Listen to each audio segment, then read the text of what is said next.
আম্মু আম্মু, ভূমিকম্প ভূমিকম্প। চাল ডাল কি আছে প্যাক করে রাখো, আমি একটু ঘুমাই। ও আম্মু, ভূমিকম্প। কি? ভূমিকম্প কোথায়? এখনই তো হলো, তুমি কই ছিলা? ওরে বান্দর, ভূমিকম্প আবার কখন হলো? খেয়াল করে দেখো, আবার শুরু হয়েছে। তোর মোবাইলে ভূমিকম্প হচ্ছে। কে করছে দেখো। আমি কেন তোর ফোন রিসিভ করব? এত সাধু সাজতে হবে না, আমি জানি তুমি আমার মোবাইল সবসময় চেক করো। তাহলে আজকে রিসিভ করছো না কেন? ফোন রিসিভ করে কথা বলো, আমি ঘুমাই। সারা জীবন তো ঘুমাইলি, মানুষ তোর হইলি না। আম্মু, আমি কি মানুষ না? তুই দেখতে মানুষের মতো, কিন্তু মানুষ না। ওকে ওকে, বুঝতে পারছি কেন বাস খাচ্ছি। তুমি যাও, ঘুম থেকে উঠতেছি। হাই, আমি বান্দর থুক্কু। বাবা মার দেয়ার নাম আরফিন সুমন, আর সবাই ডাকে Romeo. So I am mister Romeo. আর যার সাথে কথা বলছিলাম উনি আমার আম্মু। সুখের সাগরে ঢেউ খেতে খেতে ঘুমাচ্ছি। হঠাৎ মনে হলো ভূমিকম্প হচ্ছে, কিন্তু না, পরক্ষণে আম্মু আবিষ্কার করলো ভূমিকম্প হচ্ছে না, আমার মোবাইলে সুনামি হচ্ছে। একটু শান্তিতে আলাপ করতে দিবে না আম্মুটা? আম্মুগুলো কেন যে এমন হয়, কিচ্ছু বুঝি না। এই গেল মোবাইল নিয়ে কথা বলতে, আবার কথা বলে চলেও আসছে। এই বান্দর, তাড়াতাড়ি রেডি হয়ে নে। তোর মামার সাথে একটা জায়গায় যাবি, তোর কাজের ব্যবস্থা করে দিব। আম্মু, তুমি কি সত্যি আমার আম্মু? কেন, কি হয়েছে? তুমি যদি আমার আম্মু হতে তাহলে বলতে, বাবা উঠে ফ্রেশ হয়ে নে, একটা জায়গায় যেতে হবে, তাড়াতাড়ি করে নাস্তা করে নে। বান্দর পোলা, বকবক না করে তাড়াতাড়ি রেডি হয়ে নে। উঠতেছি উঠতেছি, যাও তুমি। হুম। নাস্তা শেষ করে মিস্টার কাজল মামার সাথে বের হলাম, দেখি না কি হয়। কি কাজের ব্যবস্থা করলে একটু দেখি। 2 ঘন্টা পর একটা বিশাল বড় বাড়ির সামনে এসে দাঁড়ালাম। বাড়ির চারপাশে বাউন্ডারি করা, গোল্ডেন কালারের রং করা চারপাশে। ওই মিস্টার কাজল মামা, এখানে আমাদের কাজ কি? আমাদের না, শুধু তোর। আবার মানে? আমি কি করব এখানে? কাজ করবি। কিসের কাজ করব বলো? যেটা ঠিক করা হয় কথা বলে সেটা করবি। ঠিক করবা মানে? আমি আগে থেকে বলে দিচ্ছি, আমি বাড়ির কেয়ারটেকারের কাজ করতে পারবো না বলে দিলাম। যদি রাজি থাকো তাহলে বাড়ির ভিতরে যাব, না হলে বাড়ির ভিতরে ঢুকবো না। তোর পাগল, চল ভেতরে যাই। আগে বলো তুমি রাজি কিনা। চল, আমি রাজি। আহ, কি সুন্দর বাড়ি। এমন যদি একটা শ্বশুর বাড়ি হতো তাহলে ঘর জামাই থাকতে আমি 2 পায়ে রাজি। বাড়ির সামনে দক্ষিণ পাশে সেই একটা বাগান, সব ধরনের ফুল আছে। মনে হয় যত ফুল জন্মায় বাংলার মাটিতে সব ফুলের গাছ এই বাড়িতে। বাড়ির ভিতরটা আরো সুন্দর, বাইরে থেকে অতটা বোঝা যায় না। বাড়িটা মাটির উপরে 2 তলা, মাটির নিচে পুরো 3 তলা। আমাদের বাড়ি থেকে 5 মিনিটের পথ সেখানেও একটা বাড়ি আছে, মাটির নিচে 3 তলা, মাটির উপরে 1 তলা। আরে ও রোমিও, বস তো, আর দেখা লাগবে না। আরে মামু, বাড়িটা তো আগে দেখতে দাও। এত সুন্দর একটা বাড়ি, যদি এমন একটা শ্বশুর বাড়ি হতো। ওই চুপ কর, শ্বশুর বাড়ির চিন্তা করিস না, তাহলে চাকরিটা হবে না। চাকরি না হলে নাই, আমার তাতে কি? আমি তো। কাজল, কেমন আছো? জি ভালো আছি, আপনার খবর কি? এই তো ভালো। সাথে কি তোমার ভাগ্নে নাকি? জি, ওর কথাই বলেছিলাম আপনাকে। তা বাবা, কেমন আছো? জি আলহামদুলিল্লাহ ভালো। আপনি কেমন আছেন? এই তো ভালো। তা কি নিয়ে মামার সাথে কথা বলছিলা? দেখেন না আঙ্কেল, আমি শুধু বলছি এমন একটা যদি শ্বশুরবাড়ি হতো আমার, তাহলে ঘর জামাই থাকতাম। আর মামা বলে শ্বশুরবাড়ি চিন্তা করলে চাকরি হবে না। বলেন তো আঙ্কেল, আমি কি ভুল বললাম? কাজল, ও তো কিছু ভুল বলে নাই। আমার কেউ বোঝে না। কাজের কথায় আসি, কি বলো? আঙ্কেল, আমার একটা কথা আছে। কি কথা? আমি বাড়ির কেয়ারটেকারের কাজ করতে পারবো না। ওই, তুই চুপ করবি? আমি তো চুপ করে আছি। রোমিও, বাবা তুমি কি কি কাজ করতে পারো? যেমন? গাড়ি চালাতে পারো? পারি। বাইক চালাতে? এটা কোনো ব্যাপার? তোমাকে একটা কাজ দিব, করতে পারবে? অবশ্যই পারবো, তবে। আর বলতে হবে না, আমি তোমাকে সে কাজ দিব না। তাহলে রাজি। তোমার কাজ হলো আমার মেয়ের বডিগার্ড হয়ে থাকা, সবসময় ওর পাশে থাকতে হবে, ওর যেন কোনো বিপদ না হয়, দেখবা। আপনি চিন্তা করবেন না, আমি সব সামলে নিতে পারবো।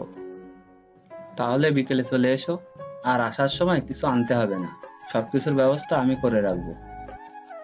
তাহলে এখন আসি আঙ্কেল, ভালো থাকবেন। বিকালে চলে আসবে কিন্তু। আসি। যাক, বাঁচা গেল। শেষ পর্যন্ত বাড়ির কেয়ারটেকার হতে হলো না, বডিগার্ড হলাম একটা মেয়ের। আমাকে বডিগার্ড হিসেবে পছন্দ না করার মতো কিছু নাই। দানবের মতো চেহারা, হ্যান্ডসাম, দেখতে সুন্দর, আর কি চাই বলেন? তবে পড়ালেখায় বাস, কিচ্ছু পারি না, তাই তো সব ছেড়ে দিয়ে বসে আছি। যাই হোক, মামার কারণে একটা কাজের ব্যবস্থা হলো। রমিও শুন, কাজটা ঠিক মতো করিস। আরে মামা, চিন্তা করো না, मैं हूं না। হিন্দি মারিস না, যেটা বলবে সেটা করবি। করব, কিন্তু উনিকে? অনেক বড় ব্যবসায়ী উনি, বেশিরভাগ সময় দেশের বাইরে থাকে, বলতে পারিস সব ব্যবসা দেশের বাইরে। তো এখানে কে কে থাকে? ওনার একমাত্র মেয়ে, ওনার বউ, ওনার ভাই, ভাইয়ের বউ, ছেলে মেয়েরা থাকে। ও, চলো বাড়িতে যাই। বিকেলে কি তুমি আসবে আমার সাথে? না। ওকে, চলো এবার। দুপুরে খেয়ে দিলাম ঘুম। 5টায় আমুর ডাকে ঘুম ভাঙলো। তারপর ফ্রেশ হয়ে 2 ঘন্টা পর আমার কর্মস্থলে পৌঁছালাম। বাড়িতে এসে কলিং বেল বাজাতে দরজা খুলে দিল একটা মহিলা। আসসালামু আলাইকুম আন্টি। ওয়ালাইকুম আসসালাম। তুমি মনে হয় রোমিও? জি আন্টি, আমি রোমিও। এসো বাবা, ভিতরে এসো। তুমি বসো, আমি নাস্তা নিয়ে আসি। আন্টি, নাস্তা লাগবে না। কেন বাবা? এটা তোমার নিজের বাড়ি মনে করে থাকবা। পারবো না। আমার মুখে মুখে কথা বলবা না। আমি তোমার মায়ের মতো, আমি যেটা বলবো সেটা করবা। ঠিক আছে। তুমি বসো, আমি আসছি। এই মা, কলিং বেলটা বাজতেছে। এতক্ষণ বাজলে কি অসুবিধা হতো? আন্টি দরজা খুলতো, এখন আমাকে খুলতে হবে। ধুর। দরজা খুলে দেখে একটা ছেলে দাঁড়িয়ে আছে সামনে। ছেলের চোখে তো কাজল থাকার কথা না। এই মা, কানে দেখছি 2টা পিরামিড বসানো। ও মা, ঠোঁট আবার গোলাপি লিপস্টিক, হাতে মেহেদি, মাথায় কিছু ঢুকছে না। এটা কি মেয়ে নাকি ছেলে সেটাই বুঝতে পারছি না। তাই উপর থেকে নিচে একবার চোখ বুলিয়ে নিয়ে শিওর হলাম এটা একটা শার্ট প্যান্ট পরা রমণী। কাকে চাই? বুঝো ঠেলা, একটা লাগিয়ে দিল ঠাস করে। আজব রমণী। দরজা বন্ধ করে পিছনে ঘুরে দেখি আন্টি হাসছেন। আমিও পড়ে গেলাম লজ্জায়। এখনো যার বডিগার্ড হিসেবে আমাকে নিয়োগ দেওয়া হলো তাকে দেখলাম না, অথচ একটা ঠাস করে খেয়ে ফেলছি। আন্টি, আপনি হাসছেন? আমি এখনো তাহারে দেখতে পেলাম না, যাহার জন্য বডিগার্ডের চাকরি পেলাম। এখন যার হাতে একটা খেয়েছো উনি সে। প্রথম দিনে একটা খেয়ে নিলাম, না জানি পরে কি হবে। ওকে কিন্তু তোমার সামলাতে হবে, পারবে তো? এই রোমিও পারে না এমন কোনো কাজ নেই আন্টি। চলো তোমার রুমটা দেখিয়ে দেই। চলেন। আন্টি, একটা কথা বলবো? বলো বাবা। আমাকে অন্য রুম দিলে হয় না? যেমন? বাড়ির কাজের লোকেরা যে নর্মাল রুমে থাকে তেমন রুমে থাকতে দিলে খুশি হতাম। এখানে থাকলে সমস্যা কি? আন্টি, কুকুরের পেটে যেমন ঘি হজম হয় না, আমার কপালেও এমন রুম সহ্য হবে না, তাই নিচে দিলে ভালো হয়। কিন্তু তোমার আঙ্কেল তো বলে গেছে তোমাকে যেন এই রুমে থাকতে দেই। আমি আঙ্কেলকে বুঝিয়ে বলবো, আপনি অন্য রুমের ব্যবস্থা করেন। ঠিক আছে, তুমি এসো। গরিবের ছেলে হয়ে এত বড় বাড়িতে কাজ করছি, সেটা অনেক বড় কিছু আমার কাছে। যে রুমে আমাকে থাকতে দিতে বলছে আঙ্কেল, সেই রুমে আমাদের পুরো পরিবার থাকতে পারবে। এত কিছু সহ্য হবে না। বেশি আরামে থাকতে গেলে পরে সবকিছু হারাম হয়ে যাবে। কথায় কথায় আন্টির থেকে নামটাও জেনে নিলাম, সালমা আক্তার জলি। আমাকে যার জন্য নিয়োগ করা হয়েছে তার নাম সালমা আক্তার জলি। অনেক রাগী বদমেজাজি একটা মেয়ে। আন্টি, একটা কথা বলবো? বলো, তবে পরবর্তীতে অনুমতি চাইবে না। আচ্ছা, ওনাকে উপরে দিলেন কেন? নিচে এত সুন্দর রুম থাকতে। ওর জন্য সব জায়গায় একটা করে রুম আছে, যেখানে ইচ্ছে সেখানে থাকে সে। ও, ঘোরাঘুরি করে বাড়িটা দেখতে দেখতে 10টা বেজে গেল। রুমে এসে বিছানায় শরীরটা এলিয়ে দিতেই ঘুম চলে আসলো। সেটা আর বেশিক্ষণ টিকলো না। আন্টি এসে খেতে ডাকলো। খাওয়ার কোনো ইচ্ছা ছিল না। আন্টির জোরাজোরিতে টেবিলে বসতে হলো। সবগুলো অপরিচিত মুখ আমার দিকে তাকিয়ে আছে। আন্টি সবার সাথে পরিচয় করিয়ে দিল। প্রায় 10 মিনিট হলো বসে আছি, এখনো কেউ খাওয়া শুরু করে নাই। সবাই ম্যাডামের জন্য অপেক্ষা করছে, তার আসার নাম নেই। আর এইদিকে এই কানন মেয়েটি আমার দিকে তাকিয়ে আছে, অস্বস্তি লাগছে। এই মাইয়া কি কোনোদিন ছেলে দেখে নাই? হা করে তাকিয়ে আছে। না, আর না, কিছু একটা করতে হবে। এই যে হা করে আছেন কেন? মশা ঢুকবে। হা হা হা, রোমিও ভাই ঠিকই বলেছেন। রোমিও ভাই বলবেন না, ভাইটা বাদ দেন। আচ্ছা ঠিক আছে। আমাকে পচানো হচ্ছে তাই না? এখানে পচানোর কি আছে? যেটা সত্যি সেটা বললাম। কি সত্যি বলছেন? মশা ঢুকবে, এটা কি সত্যি না? এখানে কি হচ্ছে? সবাই চুপ। সবাই চুপ করে আছে, কারণ জুলি ম্যাডাম আসছে। কাকে কি বলবে তার কোনো ঠিক নাই, তাই সবাই চুপচাপ বসে আছে। আর ওই মাইয়াটা আমার দিকে তাকিয়ে আছে। মা, এই ছেলেটা এখানে কেন? ও রোমিও, আজ থেকে এখানে থাকবে। তোর জন্য তোর নিয়োগ করা হয়েছে। আমার জন্য মানে? ও কি আমার বডিগার্ড নাকি? হ্যাঁ। আমি তোমাদের অনেকবার বলেছি আমার কোনো বডিগার্ড লাগবে না। ও সবার সাথে এখানে কেন? ও আমাদের সাথে একসাথে খাবে প্রতিদিন। এটা আমার শেষ কথা। এটা যদি তোমার শেষ কথা হয় তাহলে এটাও শুনে রাখো, আমি তোমাদের সাথে বসবো না খেতে। আন্টি বাদ দেন, আমাকে নিয়ে আপনাদের মধ্যে অশান্তি হোক সেটা চাই না। আমার এমনিতে খেতে ইচ্ছে করছে না, আমি বরং রুমে যাই। আপনারা খাওয়া শুরু করেন। দরকার কি আমাকে নিয়ে মা মেয়ের সম্পর্কে ফাটল ধরানোর?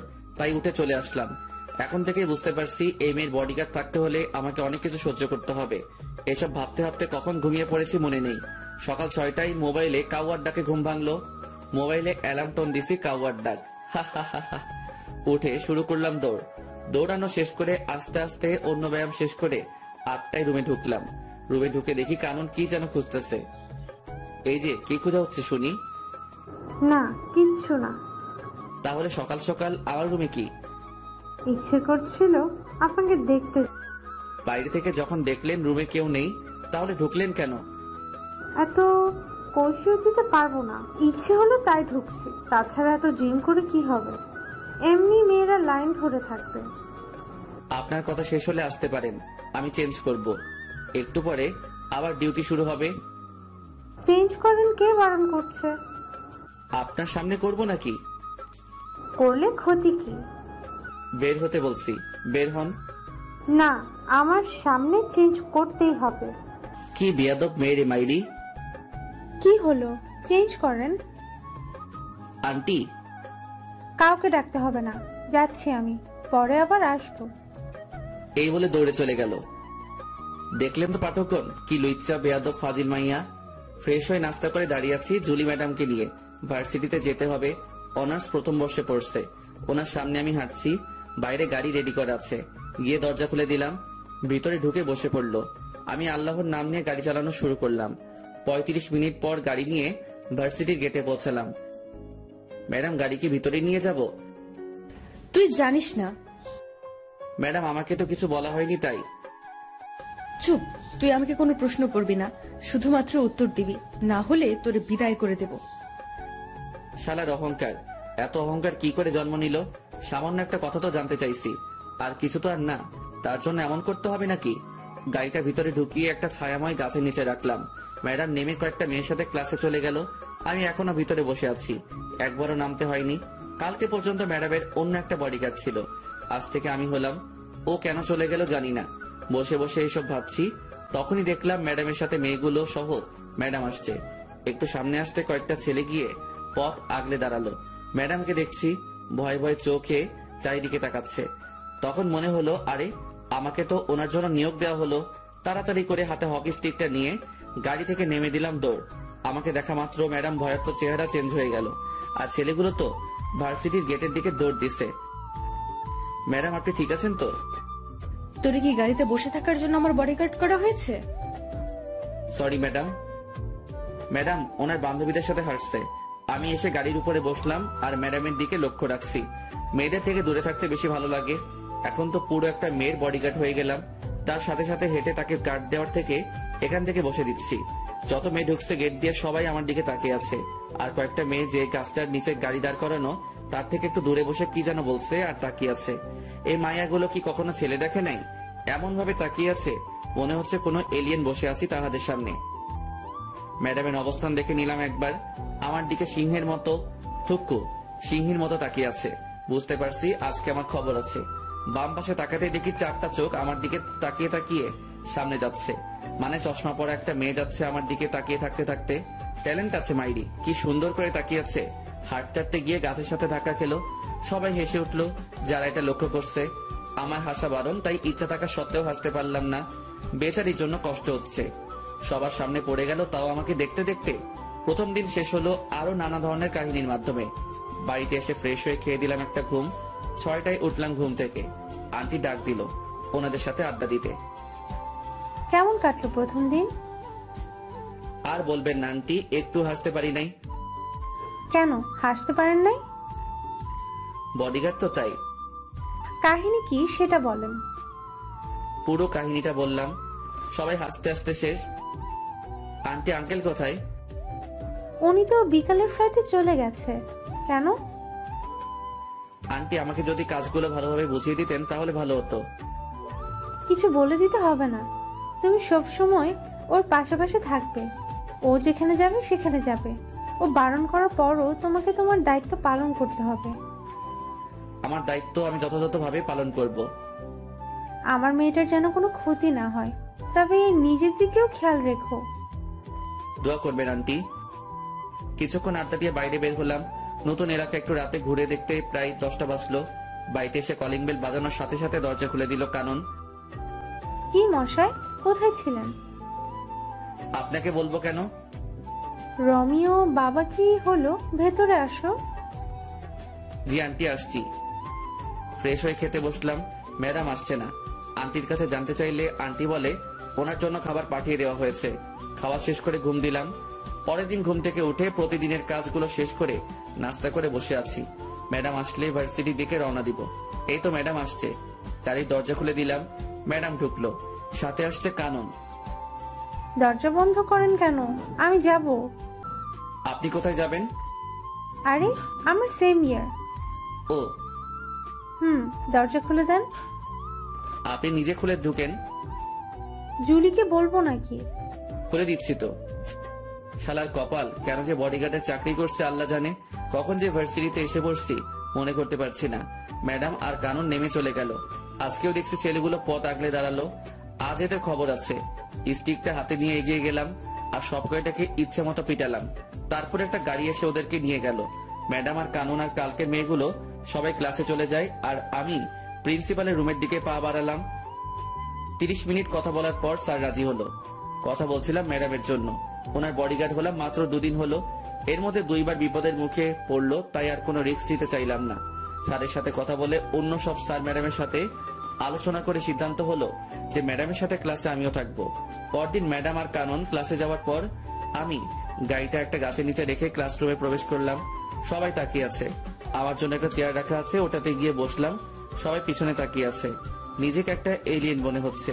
ম্যাডাম রাগী দৃষ্টিতে তাকিয়ে আছে। স্যারকে আসতে দেখে একটু শান্তি পেলাম। পিছনে তাকিয়ে আছো কেন সবাই? ও জুলি আর কাননের বডিগার্ড, কোনো এলিয়েন না। আহ, স্যার আমার মুখের কথাটি বলে দিল। সবাই ক্লাস করছে, আমি সবাইকে তাকিয়ে তাকিয়ে দেখছি। দেখি কানন আমার দিকে বারবার তাকাচ্ছে। স্যার কি বলল? দুজনের বডিগার্ড নিয়োগ করা হয়েছে নাকি আমাকে? আজকে গিয়ে আন্টির কাছে জানতে চাইবো কার বডিগার্ড আমি। কাননের থেকে 2 জন পরে দেখি ফুলটসি। না, এটা তো ফুলটসি না, 4 চোখ। এমা, কালকের ওই মেয়েটি যে গাছের সাথে ধাক্কাকে পড়ে গেল তাকিয়ে আছে দেখো। চোখ দুটো যেন সরছেই না। শালার কপাল, এভাবে যদি প্রতিদিন চলতে থাকে তাহলে আমার কোন দিন কোন মাইয়া নিয়ে পালিয়ে যাবে তার কোনো ঠিক নেই। আজ থেকে কারো দিকে তাকাবো না।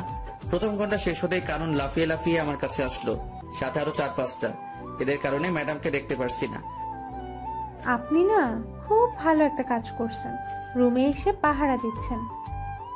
আমাকে যে দায়িত্ব দেওয়া হয়েছে সেটা তো পালন করতেই হবে। আমার জন্য একটা সুবিধা হলো সবসময় আপনাকে দেখতে পারবো। স্যার, ওর নাম ধরে ডাক দেওয়াতে বুঝতে পারলাম ওর নাম মীরা। ওই, এটা আমার জিনিস, নজর দিবি না। হচ্ছেটা কি? ও আমার। এই দাঁড়া সবাই, কি তোদের তোদের করছিস? ও আমার। এই, ও কারো না, ও শুধু আমার। বুঝো ঠেলা, কোন জঙ্গলে যাব? এই মাইয়াগুলো কি শুরু করছে আমাকে নিয়ে? আরে আমি মানুষ, একজন। তোরা যদি একসাথে সবাই টানাটানি করিস, আমি তাহলে কোথায় যাব? এই কি ভাবছো? তুমি শুধু আমার। আপনাদের এসব বাদ দিবেন। আমি এখানে এসেছি ম্যাডামকে পাহারা দিতে, আপনাদের সাথে প্রেম করতে না। দূরে গিয়ে মরেন। আর মিস কানন, আপনার নামে বাড়িতে বিচার দিব। ম্যাডাম আসাতেই সবাই যার যার সিটে চলে গেল। ম্যাডাম তো দেখি ছাত্রীদের থেকেও খারাপ। আসার পর থেকে তাকিয়ে আছে। যতবার না বইয়ের দিকে তাকাচ্ছে, তার থেকে বেশি আমার দিকে তাকিয়ে আছে। মাওলা, তুমি কোথায়? আমারে উঠাই নাও। আর কারো ক্লাস হতে চাই না। ক্লাস শেষে বাড়িতে এসে ফ্রেশ হয়ে খেতে গেলাম, দেখে আন্টি বসে আছে। আন্টি, এখনো খাওয়া হয়নি আপনার? তোমার জন্য বসে আছি বাবা। আমার জন্য কেন বসে আছেন? আমি তো এই বাড়ির একজন কর্মচারী। তুমি এই বাড়ির কর্মচারী না, একজন সদস্য। নিজেকে কর্মচারী মনে করবে না। বাদ দেন এসব। এটা বলুন, আমাকে কার বডিগার্ড রাখা হয়েছে? দুজনের। দুজনের মানে? জুলি, কানন, দুজনের জন্যই রাখা হয়েছে। ও আচ্ছা। এক সপ্তাহ অনেক কষ্টে কাটালাম। ক্লাসে বসে গার্ড দেওয়া মনে হয় আর সম্ভব না। মায়াগুলোর জ্বালায় জীবনটা পুরো বাস হইয়া গেল। তাই কয়েকটা ছেলেকে ক্লাসের ভিতরে কি হচ্ছে জানার জন্য ঠিক করলাম। ওরা ক্লাসে ম্যাডামের কোনো বিপদ হলে আমাকে তা জানিয়ে দিবে। এভাবে চলছে আমার কাজ। আর কানন মেয়েটা প্রতিদিন বিরক্ত করে আমাকে। 1 মাস পর সন্ধ্যায় রুম থেকে বের হওয়ার সাথে সাথে আন্টি এসে সামনে দাঁড়ালো। আন্টিকে কেমন যেন দেখাচ্ছে। আন্টি, কি হয়েছে? বাবা, তুমি ব্যাগটা গুছিয়ে নাও। কেন ব্যাগ গুছাবো বলেন আন্টি? আজকে রাতে কানন আর জুলি ওদের বন্ধুদের সাথে কোথায় যেন বেড়াতে যাবে। কয়েকটা দিন ওখানে থাকবে, তাই তোমাকে ওদের সাথে যেতে হবে। অনেকবার বারণ করছি, কেউ শুনতে চায় না। ওরা যাবেই যাবে। জানি না কোথায় কি বিপদ লুকিয়ে আছে, তাই তোমাকে ওদের সাথে যেতে হবে। আমি আছি তো আন্টি, আপনি টেনশন করবেন না। আমি ওনাদেরকে দেখে রাখবো। তাহলে তুমি রেডি হয়ে নাও। অনেকদিন হলো কোথাও যাই না, একটু ঘুরে আসাও যাবে। ম্যাডাম আর কানুনকে নিয়ে রওনা দিলাম। বাড়ির বাইরে বাস এসে দাঁড়িয়ে আছে। আমাকে দেখা মাত্র মাইয়াগুলো রোমিও যাবে আমাদের সাথে বলে চিৎকার দিয়ে উঠলো। বাসে 3টা ছেলে আছে আর সবগুলো মেয়ে। ছেলেগুলোর সাথে গিয়ে বসলাম। কিছুক্ষণ গল্প করে ঘুমিয়ে পড়লাম। পুরো বাসে সবাই ঘুমাচ্ছে। সকালে চোখ করে দেখি অপরূপ এক দৃশ্য। অসাধারণ একটা জায়গায় এসে পড়ছি। সকালে সূর্যের আলো মুখে এসে পড়ছে। এখনো কেউ উঠে নাই, সবাই ঘুমাচ্ছে। অসাধারণ দৃশ্যটা দেখে আর বাসে বসে থাকতে পারলাম না, তাই দরজা খুলে নিচে নেমে পড়লাম। জায়গাটা অনেক সুন্দর। চারপাশটা ঘুরে ঘুরে দেখলাম। ঘুরতে ঘুরতে যখন লেকের পাড়ে এসে বসেছি, তখনই মনে পড়লো এটা তো মহামায়া লেক। আমাদের বাড়ি থেকে 1 ঘন্টা লাগে গাড়ি নিয়ে আসতে। একটা বোট ভাড়া করে ঝর্ণা দেখতে গেলাম লেকের পূর্ব পাড়ে। প্রায় 3 ঘন্টা বোর্ডে করে ঝর্ণায় পৌঁছালাম। তার সিঁড়ি বেয়ে উপরে উঠলাম। তারপর সেখান থেকে লাফ দিলাম লেকের পানিতে। কিছুক্ষণ সাঁতার কেটে আবার বোর্ডে উঠলাম। 11:30-এ আগের জায়গায় দাঁড়ালো। আমি নেমে ওর ভাড়া দিয়ে বাসের দিকে রওনা দিলাম। সবাই বাইরে বসে আছে বাসের সামনে। ছেলে 3টা বাসের উপরে। আমি আস্তে আস্তে এগুচ্ছি আর ম্যাডাম আমাকে দেখে রাগি চোখে তাকিয়ে আছে। আর সবাই এসে আমাকে ঘিরে ধরলো। এই, তুই কোথায় গেছিলি? এখন কয়টা বাজে খবর আছে? ম্যাডাম, এটা আমার এলাকার মধ্যেই পড়ে। আমি এখানে আগে আরো এসেছি, তাই একটু ঘুরতে গিয়েছিলাম। কোথায় গিয়েছিলি যে ভিজে আসছিস? ঝর্ণায় গিয়েছি, লেকে সাঁতার কাটছি। ঝর্ণাও আছে এখানে? অসাধারণ একটা জায়গা ম্যাডাম এটা। সারাদিন অনেক ঘোরাঘুরি করলাম। সবাই অনেক আনন্দ করলো। আমার খবর করে ছাড়লো মাইয়াগুলো। একটা এদিকে টানে আর একটা ওইদিকে টানে। শুধু সেলফি আর সেলফি।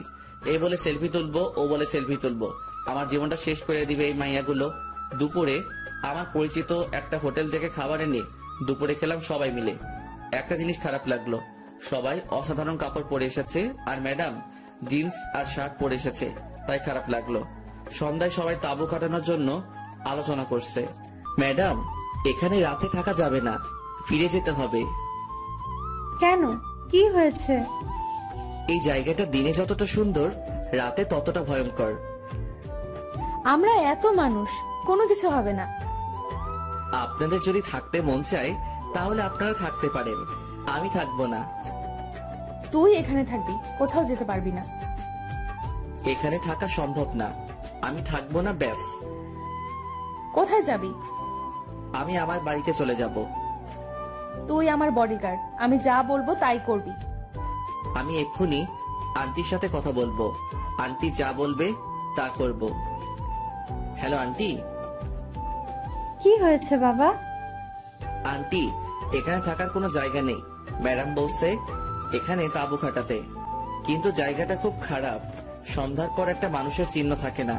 এখন কি করব? আমি পারবো না এখানে থাকতে। তুমি কি জায়গাটা চিনো? হুম, আমাদের এখানে জায়গাটা। তুমি মোবাইল দাও জুলিকে।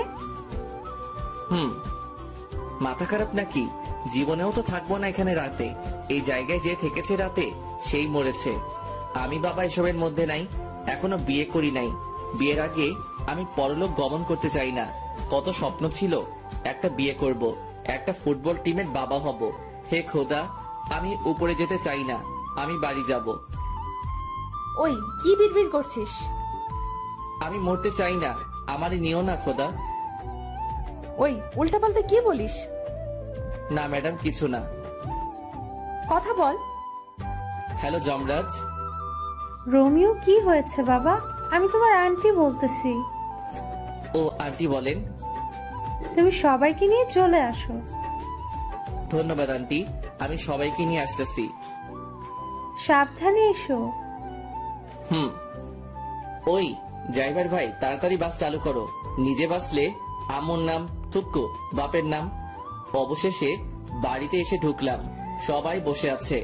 আন্টি প্রশ্নের উপর প্রশ্ন করছে, প্রশ্নের ভিতরে প্রশ্ন, প্রশ্নের বাইরে প্রশ্ন করেই যাচ্ছে। আন্টি কোনো প্রশ্নের উত্তর দিতে পারবো না, ঘুমাবো। সেই একটা ঘুম দিলাম। সকালে উঠে প্রতিদিনের কাজ শেষ করে বাড়িতে আসার সাথে সাথে আন্টি আবার শুরু করলো। রোমিও বাবা, ওখানে কি হয়েছে? কিছু হয়নি আন্টি। তাহলে ফিরে আসলে কেন? আন্টি, জায়গাটা ভয়ঙ্কর। রাতে যে সেখানে থাকতে চাইছে, পরদিন তাকে আর পাওয়া যায়নি। দিনে জায়গাটা যতটা সুন্দর, রাতে ততটা ভয়ঙ্কর। এত জলদি ভয়ঙ্কর হয়? তাহলে তুমি যে পানিতে সাঁতার কাটলে কেন? আবার কোথায় ঝর্ণা ছিল সেখানেও গিয়েছো? আমার অবস্থা খারাপ হয়ে গিয়েছিল পানিতে নামার পর। কেন? ওই লেকের পানিতে যারা সাঁতার কাটতে নামছে তাদের অনেককে আর পাওয়া যায়নি, পানির নিচে তলিয়ে গেছে। কয়েকদিন পর পর লাশগুলো ভেসে উঠতো, কিন্তু মানুষগুলোকে ডুবুরিরাও খুঁজে পায়নি। তাহলে তুই নামতে গেলি কেন ওই লেকের পানিতে? লোভ সামলাতে পারি নাই সাঁতার কাটার, তাই নেমে পড়েছিলাম। ও ছিল বলে আজকে তোরা সবাই বেঁচে গেলি, না হলে তো আর খুঁজেই পেতাম না তোদের। ম্যাডাম, গাড়ি বের করবো? ভার্সিটিতে যাবেন? না, আজকে কোথাও যাবে না কেউ। ঠিক আছে আন্টি। 2 দিন পর সকালে ব্যায়াম করে রুমে ঢুকে দেখি কারণ বসে আছে। এই মাইয়া এখানে কেন? কি চাই আপনার? তোমাকে চাই রোমিও। আমি আমার কারো হতে পারবো না। তোমাকেই যে আমার হতে হবে। মাথা খারাপ করবেন না, জানতো। রিলেশন শুরু হওয়ার আগে জান বলে ডাকছো? এত বেশি বুঝেন কেন? আপনাকে যেতে বলছে এখান থেকে। আমি যাব না। কি করবা? বাইরে যাবেন নাকি আপনার আম্মুকে ডাকবো? ডাকো। আপনার আম্মুকে কি বলে ডাকবো বলেন তো? আমি তো জানি না। জানো না কেন? বিয়ে করি নাই তো, তাই সম্পর্কের প্যাচগুলো বুঝি না। বিয়ে করে ফেলো। বিয়ের কথা পরে আসবে, আগে বলেন আপনার আম্মুকে কি বলে ডাকবো? শাশুড়ি মা বলে ডাকবে। তাহলে ডাকি। হুম। শাশুড়ি মা। আরে আরে, কি করো? আন্টি বলে ডাকবা। এবার বাইরে যান, আমি ফ্রেশ হব। ভার্সিটি যাবেন না? যাবো তো। তাহলে গিয়ে রেডি হয়ে নিন, আমিও রেডি হয়ে নেই। আমি এখানে থাকবো। আরে আপনি যাবেন নাকি আন্টিকে ডাকবো? ডাকো, দেখি পারো কিনা। আন্টি। কেউ সাড়া দেয় নাই তো? না। দিবেও না। কেন? সবাই তো উপরে। কি হয়েছে রোমিও? আন্টি ওনাকে নিয়ে যান, আমাকে রেডি হতে দিচ্ছে না। সব সময় এমন করে, ওনার নির্যাতন সহ্য করতে পারছি না। ওই কানন, বের হও বলছি। দেখে নিব তোমারে। আন্টি, উনি যদি আবার কোনো ফাইজলামি করে তাহলে কিন্তু আমি ওনার বডিগার্ড থাকতে পারবো না। ও যদি আবার এমন করে তাহলে ওর পড়ালেখা বন্ধ করে দিব। আন্টি এত কিছু করতে হবে না, আমি দেখব। হুম। নাস্তা শেষ করে গাড়ির দরজা খুলে দিয়ে বসে আছি। ম্যাডাম আর কানন আসলে ভার্সিটির পথে রওনা দিব। প্রায় 10 মিনিট পর আসলো দুজনে। ম্যাডাম পিছনে উঠে বসে পড়লো, আর কানন ফৈন্নিটা আমার সাথে সামনে বসছে। আপনি এখানে কেন? পিছনে যান। যাব না, কি করবা? কি করব মানে? আমার ম্যাডাম বসছে পিছনে, আর আপনার সাহস কি করে হয় আমার সাথে বসার? ওই চুপচাপ গাড়ি চালাও, বেশি কথা বলবা না। আজ থেকে আমি এইখানে বসবো। তাহলে আমি গাড়ি চালাবো না, ড্রাইভার গাড়ি চালাবে, আর আমি আপনি যে সিটে বসছেন ওইটাতে বসবো। তোমার ভাব বেশি, তাই না? এত সুন্দরী একটা মেয়ে পাশে বসলে ছেলেরা হিরো হয়ে যায়, আর তুমি ভাব দেখাচ্ছ। আপনি সুন্দর? কে বলছে? আপনাকে মনে হয় কোনো অন্ধ ব্যক্তি সুন্দর বলছে। এই বান্দর পোলা, কথা ঠিক করে বলো। যাক বাচ্চা গেল। পিছনের সিটে গিয়ে বসছে। পিছনে তাকিয়ে দেখি ম্যাডাম হাসতে হাসতে সিটে শুয়ে পড়ছে। আমি গাড়িটা স্টার্ট করলাম। জানি কানন আমাকে ভালোবাসতে শুরু করছে। যে সম্পর্কের ভবিষ্যৎ নেই, সেই সম্পর্কের কোনো মূল্য নেই আমার কাছে। তাই বাদ সবকিছু। ক্লাসরুমে গিয়ে বসছি আমার সিটে, যেটা আমার জন্য রাখা হয়েছে। ঠিক তখনই গুলু চার চোখটা এসে শুরু করলো। এই, তুমি অন্য মেয়েদের দিকে তাকাও কেন? শুধু আমার দিকে তাকিয়ে থাকবে। জানো, তোমাকে দেখার জন্য প্রতিদিন আমি অপেক্ষা করি। প্রথম যেদিন তোমাকে দেখছি সেদিন তো গাছের সাথে ধাক্কাও খেলাম। জানো, প্রথমে একটু ব্যথা লাগলো, যখন দেখলাম সবাই হাসছে, তুমি হাসছো না, তখন আমার সব ব্যথা কোথায় যেন চলে গেল। এই, হা করে আছো কেন? তারপর কি হলো? তারপর আর কিছু নাই। তুমি শুধু আমার। তোমার জন্য আমি সারা জীবন অপেক্ষা করতে পারবো রোমিও। আমিও অপেক্ষা করতে পারবো, শুধু তুই না। আমি তোমার জন্য মরতেও রাজি রোমিও। শালার কপাল, এই মাইয়াগুলো আমারে জ্বালিয়ে মারবে দেখছি। দুই একজনের নাম জানি, আর কারো নামটাও জানি না। সবাই প্রপোজ করতেছে, শুধু ম্যাডাম ছাড়া। ওই সবাই দূরে গিয়ে মর। ও আমার বডিগার্ড। বডিগার্ড মানে বুঝিস তো, ও আমার পুরো বডি সুরক্ষিত রাখবে, তাই ও শুধুই আমার। শুরু হলো আমারে নিয়ে টানাটানি। কোথায় যাব আমি?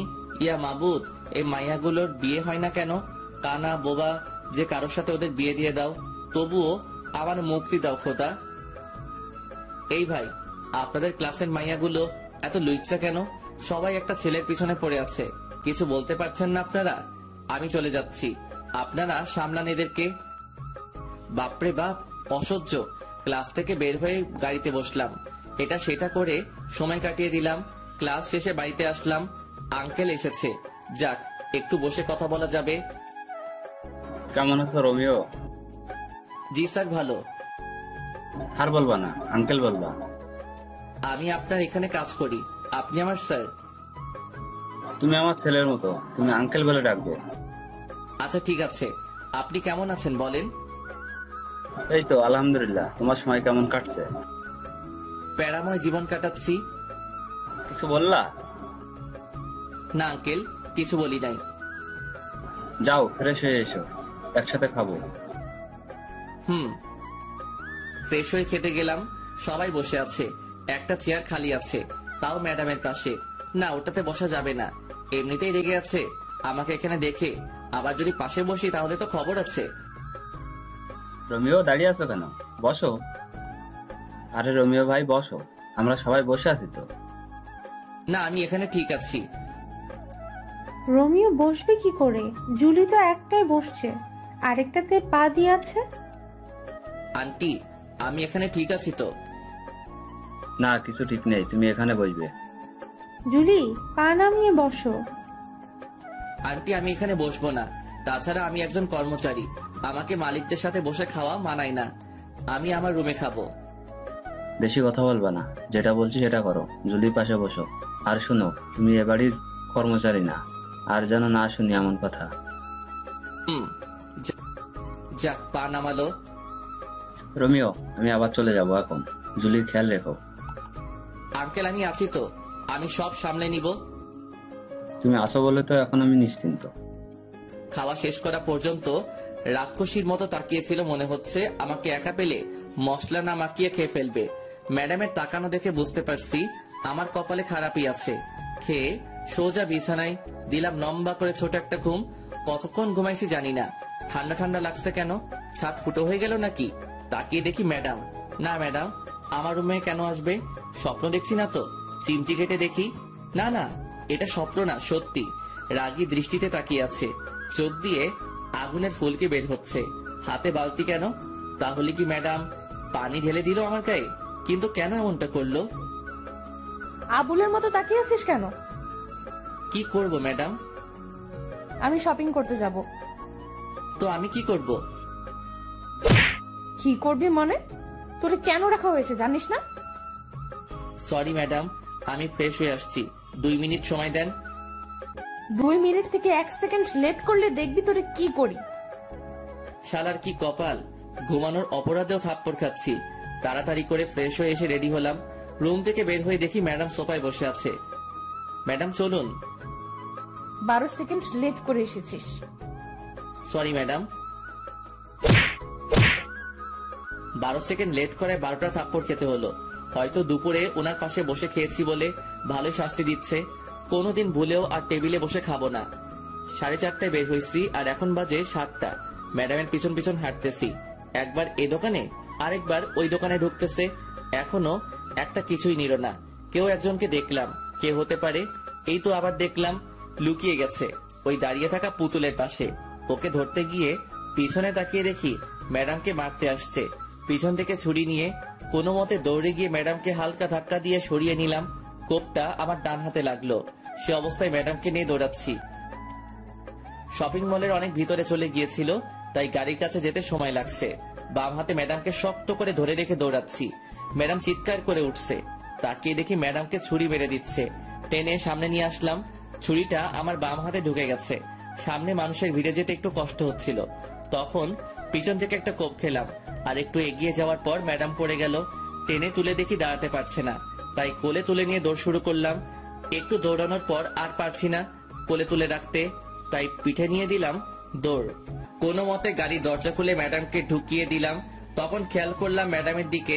ম্যাডাম আজকে কালো জিন্সের সাথে সাদা একটা শার্ট পরছিল। শার্টটা পুরো লাল হয়ে গেছে রক্তে। তাহলে কি আমি ম্যাডামকে রক্ষা করতে পারলাম না? গাড়ির দরজা লাগিয়ে দিয়ে গাড়ি চালাচ্ছি। গাড়িটা চালাতে খুব কষ্ট হচ্ছে, হাতে ব্যথা করছে, রক্ত ঝরে সবকিছু লাল হয়ে যাচ্ছে। অবশেষে বাড়িতে ঢুকলাম, গাড়ি দাঁড় করিয়ে দরজা খুলে দিলাম ম্যাডামকে। ম্যাডাম নেমে আসতে পারছে না, কোলে নিয়ে নিলাম ম্যাডামকে। তারপর দরজার সামনে গিয়ে কলিং বেল চাপ দিলাম। আন্টি দরজা খুলে আমাদের দুজনের গায়ে রক্ত দেখে কেঁদে দিছে। আন্টির কান্না শুনে কানন, হাসিব, আন্টি ও বাড়ির অন্য কর্মচারীরা ছুটে এসেছে। ম্যাডামকে সোফায় বসিয়ে দিলাম। আন্টি শুধু প্রশ্ন করেই যাচ্ছে, কি হয়েছে, কে করেছে, ইত্যাদি আরো। আমার কোনো খবর নেই। আমি ম্যাডামের দিকে তাকিয়ে আছি। একটা কথা শুধু মাথায় ঘুরছে, তখন আমি কিসের বডিগার্ড হলাম? আমি আমার ম্যাডামকে রক্ষা করতে পারি নাই। আমি কি করছি এটা? হঠাৎ করে আমি নিচে পড়ে যাই, আর কোনো কিছু মনে নাই আমার। কখন জ্ঞান ফিরলো জানি না। জ্ঞান ফেরার পর দেখি সবাই আমার দিকে তাকিয়ে আছে। আমি হাত দুইটা নাড়াতে পারছি না একটুও। এই তো জ্ঞান ফিরেছে, আমাকে এবার যেতে হবে, রাত তো অনেক হয়েছে। আন্টি ম্যাডাম কোথায়? উনি ঠিক আছে তো? তুমি এখন একটা কথাও বলবা না, আগে সুস্থ হও। আর তোমার ম্যাডামের কিছু হয়নি, ও ঠিক আছে। রোমিও কি হয়েছিল? তুই যা তো, ও কি এখন কথা বলার মতো অবস্থায় আছে? কানন যা তো, ওর জন্য স্যুপ নিয়ে আয়। যাচ্ছি। আন্টি আম্মু আব্বু কি কিছু জানে? না, এখনো জানাইনি। তোমার আঙ্কেলকেও জানাইনি। তুমি বললে জানাবো। না, জানানোর দরকার নাই। তুমি সুস্থ হও, তারপর জানাবো। না, কোনোদিন জানাবেন না। আচ্ছা ঠিক আছে, জানাবো না। জেঠিমা স্যুপ নাও। আন্টি ম্যাডাম কেমন আছে? ম্যাডামের কি হয়েছে? ম্যাডাম ঠিক আছে তো? আরে বাবা, তোমার ম্যাডাম ঠিক আছে। আমি ম্যাডামের গায়ে রক্ত দেখছি। বলেন ম্যাডামের কি হয়েছে? কিছু হয়নি তো, পায়ে একটু ব্যথা পেয়েছিল। আর এতক্ষণ তো এখানে ছিল জুলি। তোমার জ্ঞান ফেরার আগে ঘুমাতে গেল। এবার স্যুপটা খেয়ে নাও। আমি স্যুপ তো খাই না আন্টি। না খেলে তোমাকে ওষুধ খাওয়াবো কি করে? ওষুধ খাবো না। খাবে না মানে কি? তোমাকে খেতে হবে। আমি স্যুপ খাই না। খাও না তো কি হয়েছে, এখন থেকে খেতে হবে। তাহলে ওকে খাওয়াবো কি করে? জেঠিমা, ও একপাশে মুখ করে শুয়ে আছে, মাথাটা হালকা উঁচু করে খাইয়ে দাও। ঠিক আছে। আমি কিন্তু খাবো না আন্টি। চুপ, বেশি কথা বলবা না। আন্টি ওষুধ খাইয়ে চলে গেল। আমি এক পাশে মুখ করে শুয়ে আছি, ভালো করে ঘুমাতেও পারছি না। চিত হয়ে শুতে গেলে পিঠের সেলাই খুলে যেতে পারে। কখন ঘুমিয়ে পড়ছি নিজেও জানি না। সকাল সকাল হালকা ব্যথা লাগছে, মনে হচ্ছে কে যেন আমাকে হালকা ধাক্কা দিয়ে এক পাশে করছে, কিন্তু কে করছে সেটাই দেখতে পাচ্ছি না। 9টার দিকে ঘুম ভাঙলো, কানন এসে শুরু করলো বকবক। এই মাইয়ার জন্য শান্তি কোনোদিনও হবে না। একজন মানুষ কিভাবে এত বকবক করতে পারে? ব্রাশ করিয়ে দিয়ে কানন চলে গেল। এখনো ম্যাডামকে একবারও দেখতে পাইনি। ম্যাডামকে একবার দেখলে শান্তি লাগতো। নিজের চোখে যতক্ষণ না দেখবো ম্যাডাম সুস্থ আছে, ততক্ষণ শান্তি পাবো না। রোমিও কেমন আছো? এই তো একটু ভালো আছে। ব্যথা করছে সেলাইতে? ব্যথা তো করছে।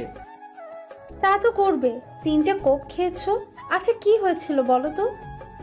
ম্যাডাম বলল শপিং করতে যাবে, তাই নিয়ে গেলাম। দোকানগুলো ঘুরে ঘুরে দেখছিল, কিন্তু হঠাৎ করে হামলা করলো। অনেক কষ্টে পালিয়ে আসছি। এত রাত পর্যন্ত শপিং মলে কি করছিলে? সেটা তো ম্যাডাম জানে। ম্যাডাম কিছু নিচ্ছে না, শুধু ঘুরছে। একটা দোকানে গিয়ে যখন বসছে তখনই হামলা হলো। যা হওয়ার হয়েছে, এবার নাও, নাস্তা করে নাও। আন্টি নিজের হাতে নাস্তা খাইয়ে ওষুধ খাইয়ে দিয়ে চলে গেল। 5 দিন পর সেলাই খুলে দেওয়াতে একটু আরাম করে ঘুমাতে পারছি, বসতে পারছি, হাঁটতে পারছি। তবে রুমের বাইরে যেতে দেয় না, কেউ না কেউ এসে বাধা দিয়েই দিবে। তবে এখনো ম্যাডামকে দেখতে পারলাম না। ম্যাডাম কোথায়, কি করছে কিছু জানি না। 18 দিন পর সুস্থ হলাম। সকালে ঘুম থেকে উঠে আস্তে করে দৌড়াচ্ছি, জিম করছি। অনেক কষ্ট হচ্ছে সব করতে, কিন্তু কি করব? এই 18 দিনে জোর করে খাইয়ে খাইয়ে আমার পেট বড় করে দিছে। এত বড় পেট দেখতে খুব খারাপ লাগছে। বাড়িতে এসে ঢুকলাম মাত্র, সাথে সাথে শুরু হলো আন্টির ঝাড়ি। রোমিও, তুমি অসুস্থ শরীর নিয়ে কোথায় গিয়েছিলে? আন্টি একটু দৌড়াতে গিয়েছি, আর আমি এখন পুরো সুস্থ আছি। আজ থেকে আমি আবার আমার কাজ করব। তুমি কোথাও যাবে না, আরো কিছুদিন যাক। না আন্টি, আমি আমার কাজ করব আজ থেকে। আমি পুরো সুস্থ। তোমার যা ইচ্ছে তাই করো, আগে নাস্তা করে নাও। ফ্রেশ হয়ে নাস্তা করে নিলাম। এই তো ম্যাডাম আসছে। অনেকদিন পর দেখলাম ম্যাডামকে। যা বাবা, আমি আবার কি করলাম? রাগী চোখে তাকিয়ে আছে কেন সেটাই তো বুঝতেছি না। শালার কপাল, ম্যাডামের রাগী চোখে তাকিয়ে থাকার কারণটা কি বুঝতে পারলাম না। এত কিছু না ভেবে গাড়িটা স্টার্ট করলাম। গাড়িটা প্রতিদিনের মতো গাছের নিচে রেখে ক্লাসে গিয়ে বসলাম। অনেকদিন পর আসাতে মাইয়াগুলো শুধু প্রশ্নের উপর প্রশ্ন করে যাচ্ছে। আমি শুধু ওদের প্রশ্নগুলো শুনেই যাচ্ছি। কতজনের উত্তর দিব, কে কোন প্রশ্ন করছে সেটাই তো মনে করতে পারছি না। ওই সবাই চুপ কর। আমার বাবুটার এত বড় একটা বিপদ গেল, আর তুই আমাকে একটুও জানালি না। তোরে জানিয়ে কি করব? তুই কি ওরে সুস্থ করে দিতে পারবি নাকি? ও না পারলেও আমি পারবো। আমি ওকে আর তোদের বডিগার্ডের কাজ করতে দিব না। ওই চুপ, তোদেরকে আগেও বলছি ও শুধুই আমার। আর কেউ যদি ডিস্টার্ব করিস তাহলে তোদের খবর আছে, বলে দিলাম। কারণ তুই যেমন করছিস যে মনে হচ্ছে ও তোর হবু বর, আর যার জন্য এত কিছু করলো সে তো ফিরেও দেখে নাই। সেটা ওর ব্যাপার। এই মাইয়াগুলো প্রতিদিন বিরক্ত করেই চলছে। ওদের জন্য কোথাও শান্তি নাই। যেখানে যাই সেখানেই ওদের জ্বালাতন করে যাচ্ছে। প্রায় 1 মাস পরে ম্যাডাম আর কানন ক্লাসে গেল। আমি বাইরে বসে আছি। ওদের জ্বালায় ক্লাসে থাকতে পারছি না। একদিন ক্লাসে থাকলে একদিন বাইরে থাকতে হয়। গাড়িতে বসেছিলাম, কেন যেন গাড়ি থেকে মাথা বের করে পিছনে তাকালাম। তখনই দেখলাম 2 মাস আগে যে ছেলেদের মারছি ওরা আসছে। ওদের সাথে আরো অনেকে আসছে। গাড়িটা জোরে চালিয়ে সিঁড়ির সামনে নিয়ে গেলাম। দরজা খুলে রেখে তাড়াতাড়ি দৌড়ে একতলায় ম্যাডামদের রুমে গেলাম। সবাই আমাকে দেখে তাকিয়ে আছে। দৌড়ে আসাতে হাঁপাচ্ছি তাই। কি হয়েছে রোমিও, এমন করছো কেন? তাড়াতাড়ি চলেন। আরে কোথাও যাব সেটা তো বলবে। এত সময় হাতে নেই। ম্যাডাম আর কারণের হাত ধরে দৌড় দিলাম। ওদেরকে উপরে আসতে দেখে অন্যদিকে গিয়ে অন্য সিঁড়ি দিয়ে নেমে পড়লাম। তারপর গাড়িটা চালানো শুরু করলাম। ওরাও গাড়ি নিয়ে তাড়া করলো, কিন্তু ধরতে পারে নাই। তাই এবার আর কোনো বিপদ হলো না। ওরার উপর কেন এত হামলা হচ্ছে সেটাই বুঝতে পারছি না। কি চাই ওরা, কিছুই তো বুঝলাম না।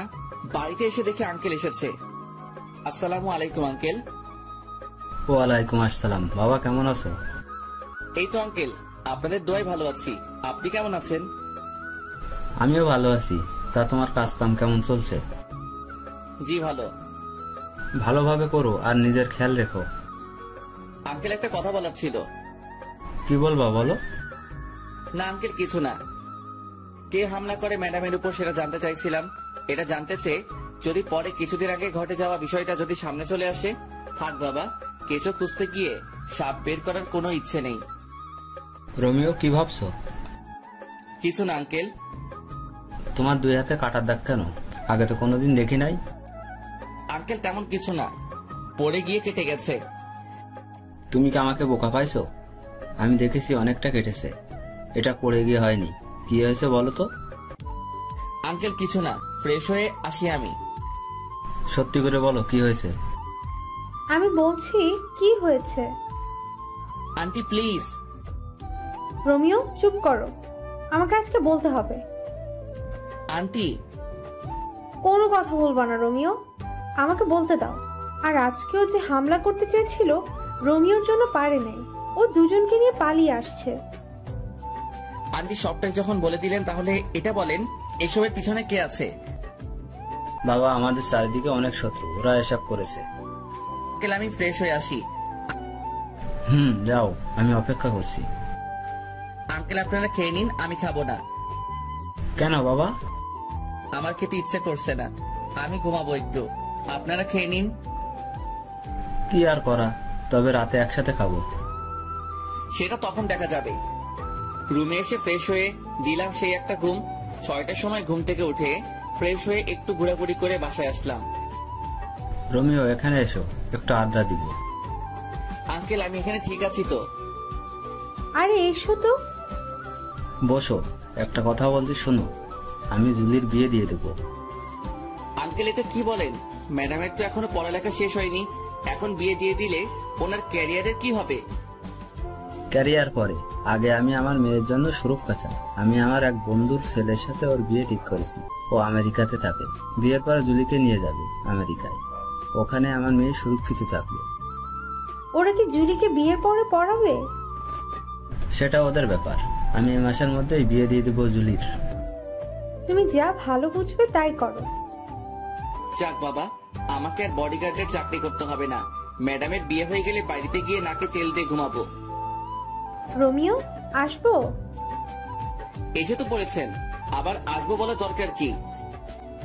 আমাদের তো লাইন পরিষ্কার হয়ে গেল। কিসের লাইন? জুলির পরে তো আমার সিরিয়াল, তাই বলছি আমাদের লাইন পরিষ্কার হয়ে গেল।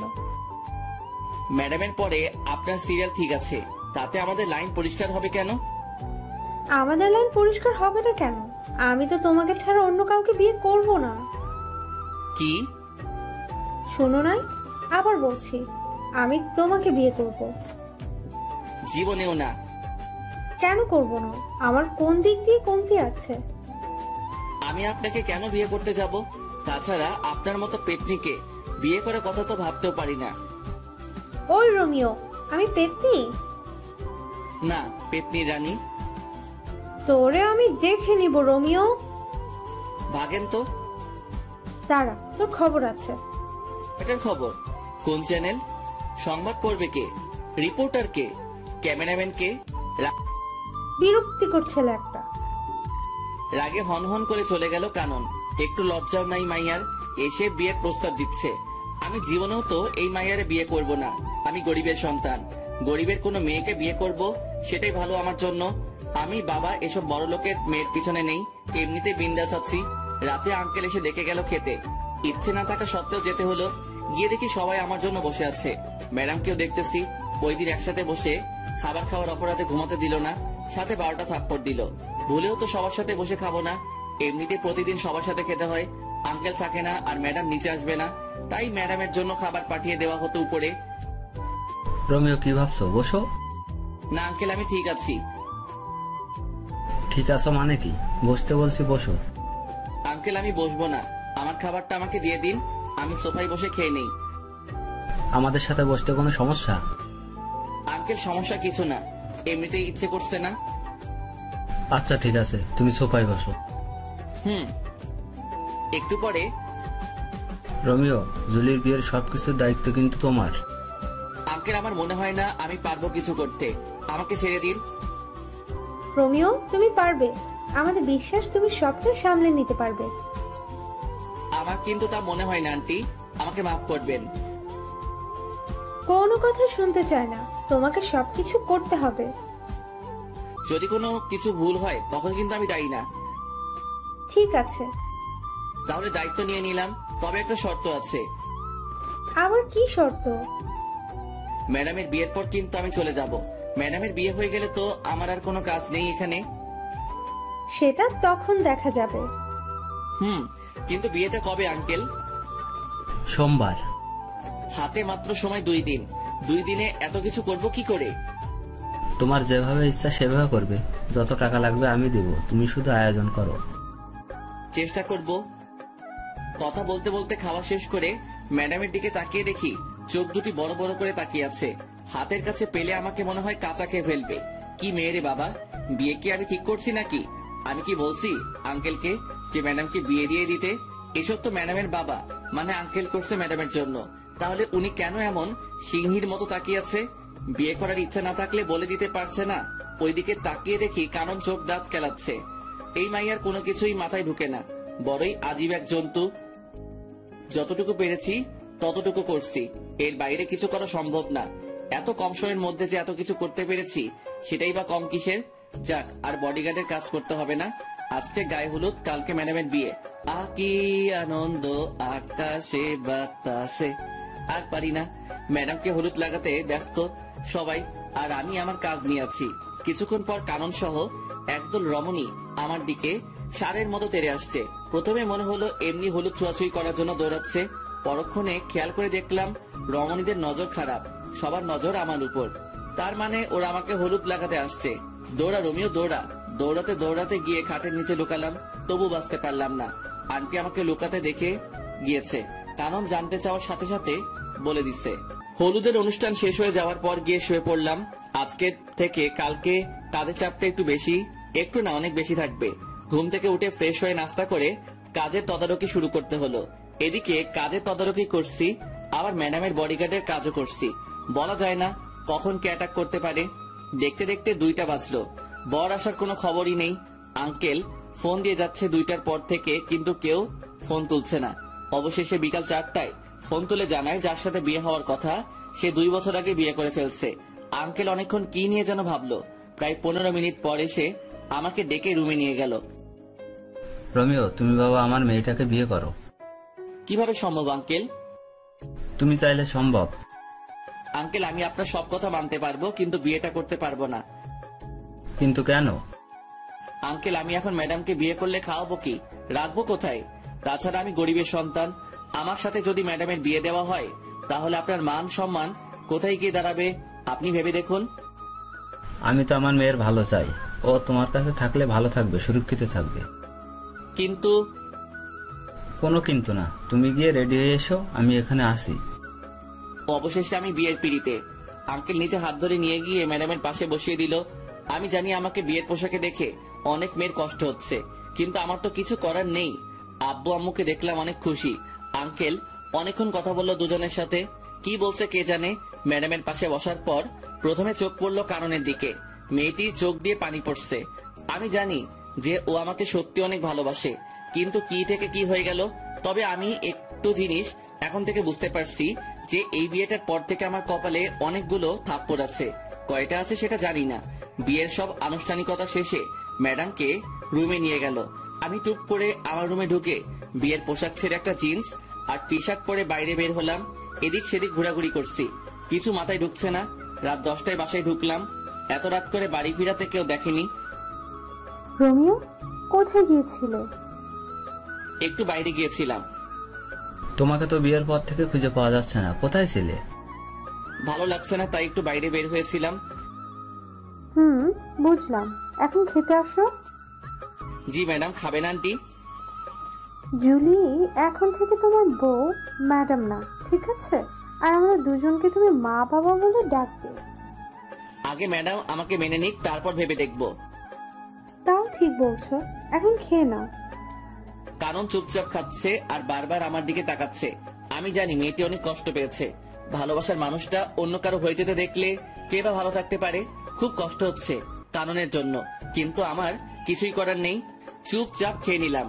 সারাদিনের ক্লান্তি ভর করে আছে, এখন একটা ঘুম দিতে পারলে ভালো হয়। রোমিও, কোথায় যাচ্ছো? ঘুমাতে যাচ্ছি। তা তো বুঝলাম, কিন্তু ওইদিকে কেন? কোথায় যাব? আমার রুম তো ওইটা।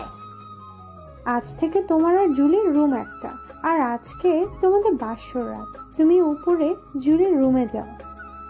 কানন বলছে এই কথা। ও কিভাবে পারলো এত তাড়াতাড়ি নিজেকে মানিয়ে নিতে? যাক, ভালোই হলো। যত তাড়াতাড়ি মানিয়ে নিতে পারবে ততই ভালো হবে তার জন্য। ওই রোমিও, কি ভাবছো? না, কিছু না। তাহলে যাও জুলির রুমে। আচ্ছা চলো, আমি তোমাকে এগিয়ে দেই। লাগবে না। আরে চলো তো। কানন জোর করে বাইরে থেকে ধাক্কা দিয়ে ম্যাডামের রুমে ঢুকিয়ে দিয়ে দরজা বাইরে থেকে বন্ধ করে দিছে।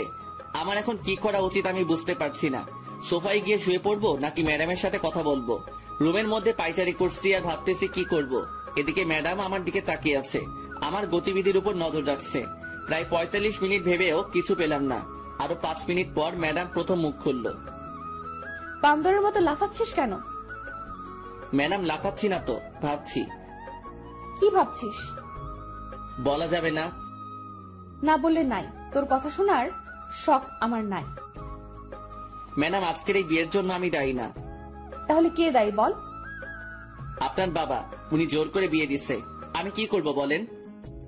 বিয়ে দিছে শেষ, আর কোনো কথা নাই। আমি তোরে মানবো না। আমার ঠেকা পড়ছে নাকি? ওই শোন, আমি তোরে আমার বর হিসেবে মানবো না। কোনোদিন যদি স্বামীর অধিকার নিয়ে আসছিস তো সেদিন দেখবি কি করি তোরে। আমি এখন একটু ঘুমাবো, আসি। ওইদিকে কই যাস? আমার রুমে ঘুমাবো। কাননের রুমে যাবি না বলে দিলাম। ম্যাডাম, এখানে কাননের কথা আসছে কেন? তোর তো আবার ওর সাথে ভাব বেশি। এখন যদি ওর কাছে চলে যাস? তাতে আপনার কি? বেশি কথা বলবি না। যা, কোথায় যাবি? আমার ঘুম পাচ্ছে। কত বড় ফাজিল মাইয়া, নিজে তো বাসর ঘরে জায়গা দেয় নাই, আবার কাননের কথা বলছে। আমি লুইচ্চা, বদমাইশ, ইতর, চরিত্রহীন হতে পারি, তাই বলে অন্যের দিকে নজর দিব কেন? ঘরে বউ থাকতে ইস, দেখতে বউ বলে মনে হচ্ছে না, মনে হচ্ছে কোনো পরী বসে আছে বিছানায়। আচ্ছা, পরীদের তো ডানা থাকে, আমার বউয়ের কি ডানা ছিল? যদি ডানা থাকতো তাহলে তো দেখতাম। আজ প্রথম ম্যাডামকে শাড়ি পরা অবস্থায় দেখছি। অন্য মেয়েরা তো শখ করে হলেও শাড়ি পরে, কিন্তু উনি কখনো পরে নাই। কখন ঘুমিয়ে পড়ছে নিজেই জানি না। সকালে দুলাভাই দুলাভাই দুলাভাই চিৎকারে ঘুমের কয়টা বাজলো খবর নেই। কে এই রমণী সকাল সকাল দুলাভাই দুলাভাই করে দরজা ধাক্কাচ্ছে? গুড মর্নিং দুলা ভাই। শুধু তাকিয়ে আছি। এই মাইয়ার এমন আচরণ দেখে তো আমি পুরাই টাসকি। দুলা ভাই, কি দেখছেন? আপুকে দেখেন না কালকে? না, দেখি নাই আপুকে। আমি তো নিজে নিয়ে গেলাম আপনাকে আপুর রুমে, বাসর ঘরে। তো কি হয়েছে? কি হয়েছে মানে? কালকে কি আপনি আপুর সাথে বাসর করেন নাই? কে বলছে করি নাই? করছি তো। তাহলে আপনি এখানে কেন? আপনার আপু বলছে সকাল 10টায় উঠবে। আমি যদি ওখানে থাকি তাহলে আপনি ডিস্টার্ব করলে ঘুমাতে পারবে না, তাই আমারে সকাল সকাল এখানে পাঠিয়ে দিল। দুলা ভাই, আপু কি দিল কালকে রাতে? যা দিল তা তো বলা যাবে না। ভাই বলেন না, আমি ছাড়া তো কেউ জানবে না। আপনাকে বলবো কেন কালকে রাতের কাহিনী? ভাইয়া বলেন না প্লিজ। বলবো। বলেন। আমার লজ্জা করছে। ইস, মেয়েদের মতো লজ্জা পাওয়ার কিচ্ছু হয়নি, বলেন। বলবো। আরে বাবা বলেন না। বাস। কি? কালকে রাতে আপনার আপু আমারে বাস দিছে। এই কথাটা আরো আগে বলে দিলে কি হতো? আগে না বলি আর পরে বলছি, কথা তো বলছি নাকি? তা কেমন বাস দিল? লম্বা, তৈল মাখানো লম্বা লম্বা বাস দিল। ভালো করছে। এখন উঠে আসুন। আর জিম করতে যেতে হবে না, বিয়ে তো হয়ে গেছে, কেউ পড়বে না। কি মেয়ে রে বাবা, জানি মেয়েটি ফাজিল, তবে এতটা যে ফাজিল সেটা জানতাম না। কথা বাড়িয়ে লাভ নেই, খেয়ে আসি। রমিও বাবা, তোমাকে একটা কথা বলি, আমার মেয়েটিকে কেউ কোনোদিন কোনো কিছু জোর করে করাতে পারেনি। ওর যা ভালো লাগে ও তাই করে। আমি জানি না ও এই বিয়েটা মেনে নিয়েছে কিনা, তবে তুমি এতদিন যেভাবে ওর পাশে ছিলে সারা জীবন সেভাবে থাকবে। আঙ্কেল আপনি চিন্তা করবেন না, আমি আছি তো। আমি বিকেলে ফ্লাইটে চলে যাচ্ছি, আর বিকেলে তোমরা ঢাকা দিকে রওনা হবে। কেন আঙ্কেল? আমার একটা বাড়ি আছে ওখানে, সেখানে তোমরা দুজনে থাকবে আজ থেকে। কিন্তু কোনো কিন্তু না, যেটা বলছি সেটা করবে। আচ্ছা ঠিক আছে। বিকেলে আঙ্কেলকে বিদায় দিয়ে আমরাও ঢাকার দিকে রওনা হলাম। কি ব্যাপার, ম্যাডাম এত শান্ত হয়ে আছে কেন? এমন শান্ত থাকতে তো ম্যাডামকে আগে কোনোদিন দেখিনি। তবে কি আমার উপর আজকে কোনো ঝড় আসতে চলেছে? গাড়িতে উঠে ড্রাইভারের পাশে সিটে গিয়ে বসে পড়লাম, আর ম্যাডাম পিছনে গিয়ে বসলো। আঙ্কেলকে বারবার বারণ করার পরও ড্রাইভার দিয়ে দিল সাথে। 9 ঘন্টা পর আমরা ঢাকার বাড়িতে পৌঁছালাম। রাত 12টায় গিয়ে বাসায় ঢুকলাম। বাড়িতে কেউ না থাকলে যা হয় আর কি, সব জায়গায় ময়লা জমে আছে, কেমন যেন একটা গন্ধ আছে। আমি চারপাশে তাকিয়ে তাকিয়ে দেখছি, আর ম্যাডাম আমার দিকে চোখ বড় বড় করে তাকিয়ে আছে। ওই তাকিয়ে তাকিয়ে কি দেখছিস? অনেক ক্লান্ত লাগছে, আমি ঘুমাবো। কে বারণ করছে আপনাকে ঘুমাতে? কে ঘুমিয়ে পড়েন। ঘুমিয়ে পড়বো মানে কি? আমি কি না খেয়ে ঘুমাবো নাকি? তো খেতে বারণ করছে কে? খাবার পাবো কোথায় আমি? তুই গিয়ে নিয়ে আয়। কোনটা করবেন সেটা বলেন। আগে খাবেন নাকি ঘুমাবেন? দুইটা করব। আগে কোনটা করবেন? খাবো। কি খাবেন? বিরিয়ানি খাবো। সাথে আর কিছু লাগবে? একটা প্রাণাক নিয়ে আসবি। টাকা দেন। এই তোর লজ্জা করে না আমার কাছে টাকা চাইতে? লজ্জা করবে কেন? টাকা তো আমি রাখছি আপনার ব্যাগে। কি? আপনি ব্যাগ খুলে দেখেন। কখন রাখছিস? রাখছি বলা যাবে না। এখন টাকা দেন, না হলে পরে কিছুই পাবো না। এই নে। 200 টাকা দিয়ে কি পাবো ম্যাডাম?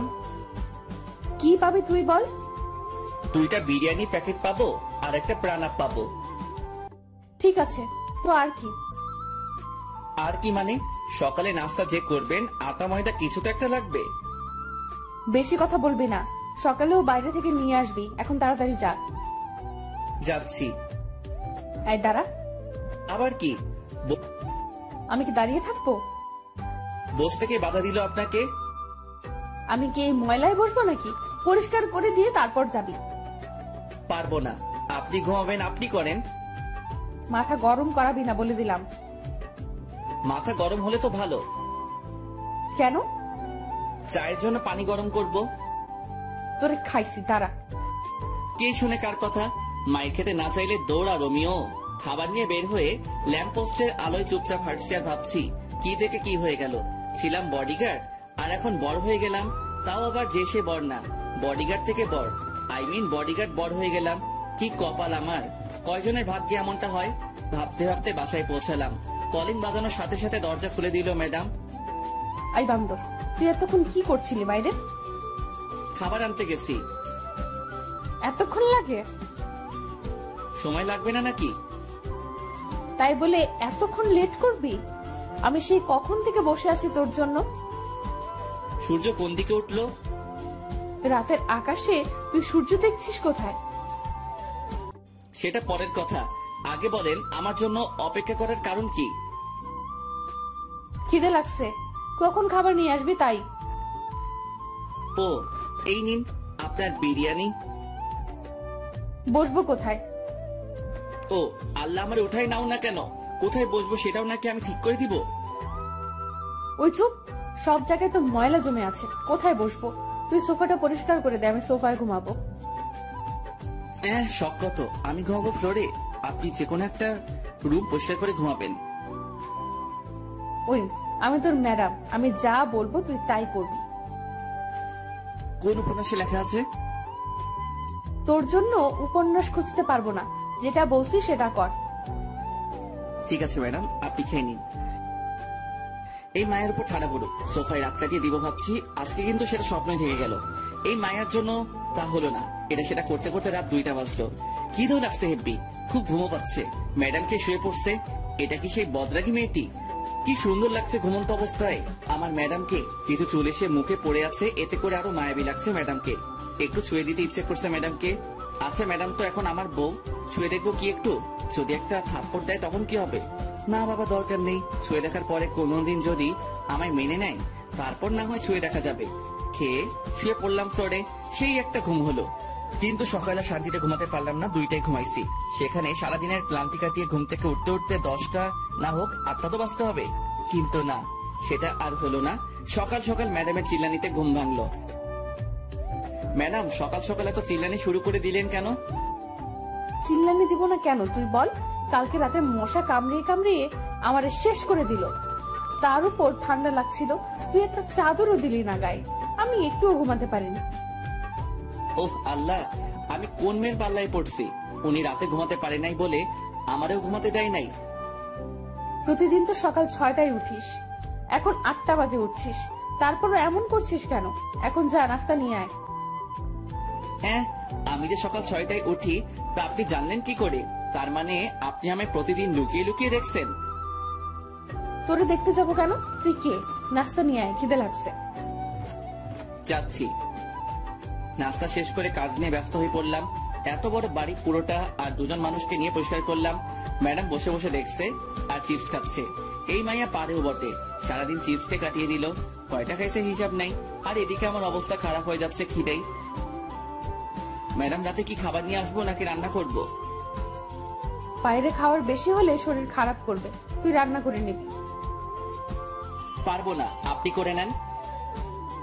বাবা কি বলেছিল মনে নাই তোর? আমারে দেখে রাখতে বলছে। দেখে রাখতে বলছে, রান্না করে খাওয়াতে নয়। বেয়াদব, মুখে মুখে কথা বলিস। যা বলছে তাই কর। পারবো না, আমি খাবো না, রান্নাও করবো না। সারাদিন কাজ করছে, এখন ঘুমাবো। যা রান্না কর। শালার কপাল, বিয়ে করছি কোথায় বইয়ের হাতে রান্না খাবো, কিন্তু এমন পোড়া কপাল, শুধু থাপ্পড় খাচ্ছি। দূর, ভাল লাগে না। প্রথমে ভাবলাম রান্না করবো না, পরে ভাবলাম রান্না না করলে তো মেয়েটি খাবে না। দুপুরে কাজে ব্যস্ত ছিলাম বলে রান্নাও করতে হয়নি, বাইরে থেকে কিছু নিয়ে আসতেও হয়নি। সকালে চিপস আনতে বলছে, ওগুলো খেয়েছে সারাদিন বাচ্চাদের মতো বসে বসে। যা পারি কিছু একটা রান্না করি, কিছু একটা তো খাওয়া হবে। রান্না শেষ করে ম্যাডামকে খেতে রাখতে গিয়ে দেখলাম গান শুনছে মোবাইলে ইয়ারফোন লাগিয়ে। সেটা ওনার বিভিন্ন অঙ্গভঙ্গির মাধ্যমে বোঝা যাচ্ছে। ম্যাডাম, ও ম্যাডাম। ওই কি হয়েছে, চিল্লাস কেন? খেতে আসেন। খাবো না, তোর খাবার তুই খা গিয়ে। না খাইলে আমার কি? রান্না করছি, খেলে খাবে, না খেলে নাই, আমার কি? আমি খাওয়া শুরু করার পরে ম্যাডাম এসে বসে পড়লো। আমি শুধু খাচ্ছি, ম্যাডাম যে আসছে সেটা আমি জানি না, এমন ভাব করছি। ওই প্লেট দে, খিদে লাগছে, খাবো তো। একটু আগে তো বললেন খাবেন না, তাহলে এখন আবার খেতে আসছেন কেন? তোরে বলবো কেন? তুই কে? আপনার বর। আবার যদি কোনোদিন তোর মুখে এই কথা শুনি তো তোর খবর আছে। আচ্ছা ঠিক আছে, আর বলবো না, এবার খেয়ে নিন। শুধুই কি এই ভাত আর ডিম ভাজি? আজকের মতো এখানে শেষ করেন।